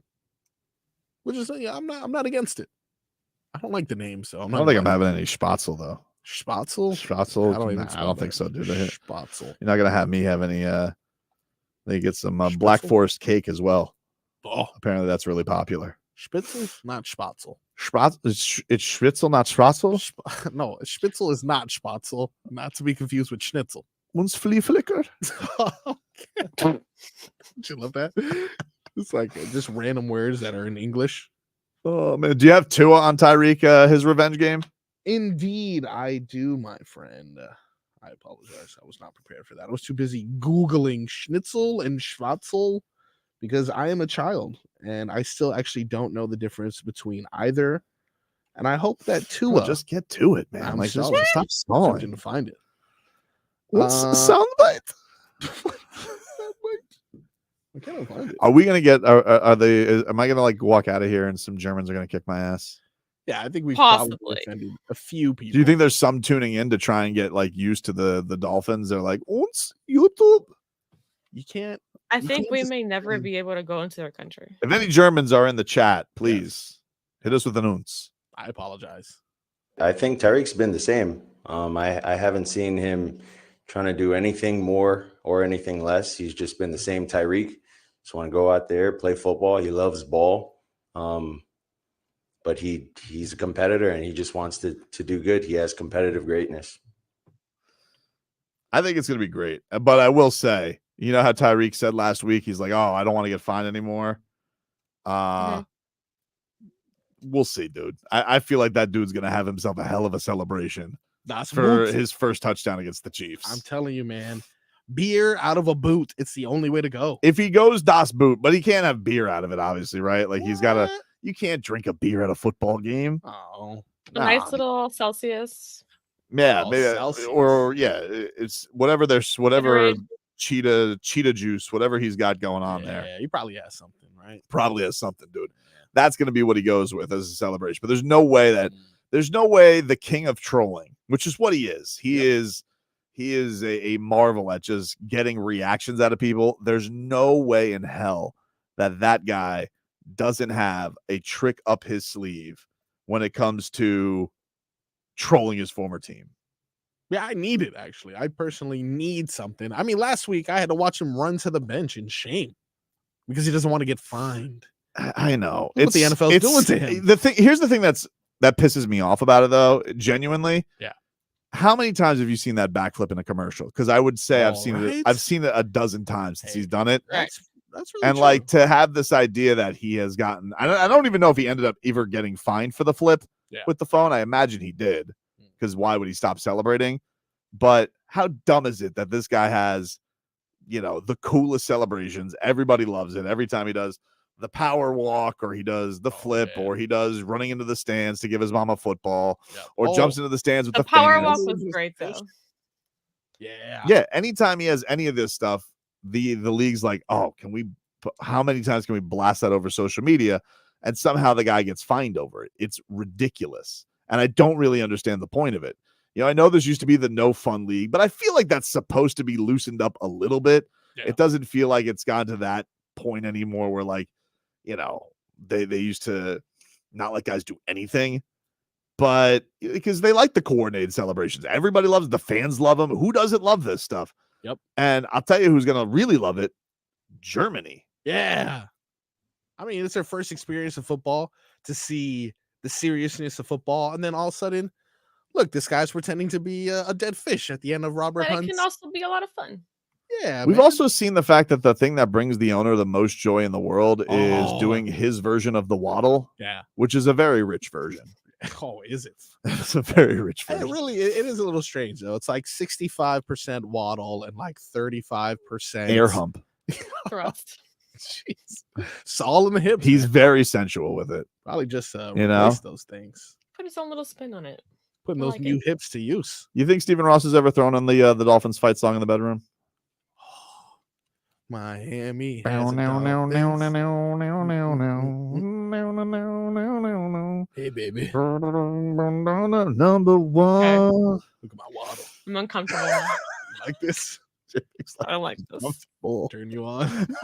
I am not contributing to that. All right, everybody. That's our show for today. Leroy will be here to rescue us tomorrow. I miss you, Leroy. Yeah, Please, buddy. man. So hopefully, if you guys see it at the Heat game tonight, I'll see you there. Boots on the ground. Boots on the ground. You know, give us a little shout out there. Boots on the ground. Make sure if you see Rocky again. Oh yeah, keep your We'll eyes make out. it there on If I time. see Sylvester Stallone tonight, I'm going to be so excited, JFig. You have Keep no your idea. eyes out for the stars.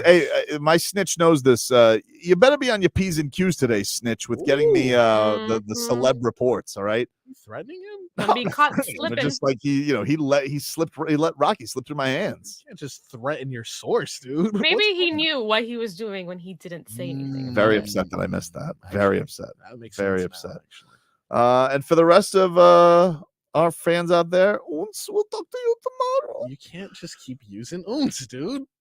I'm gonna go to a pretzel party, baby. What are you doing in me dungeon? Nah, dude, they call me the kangaroo. I'm gonna nestle that thing in my pouch.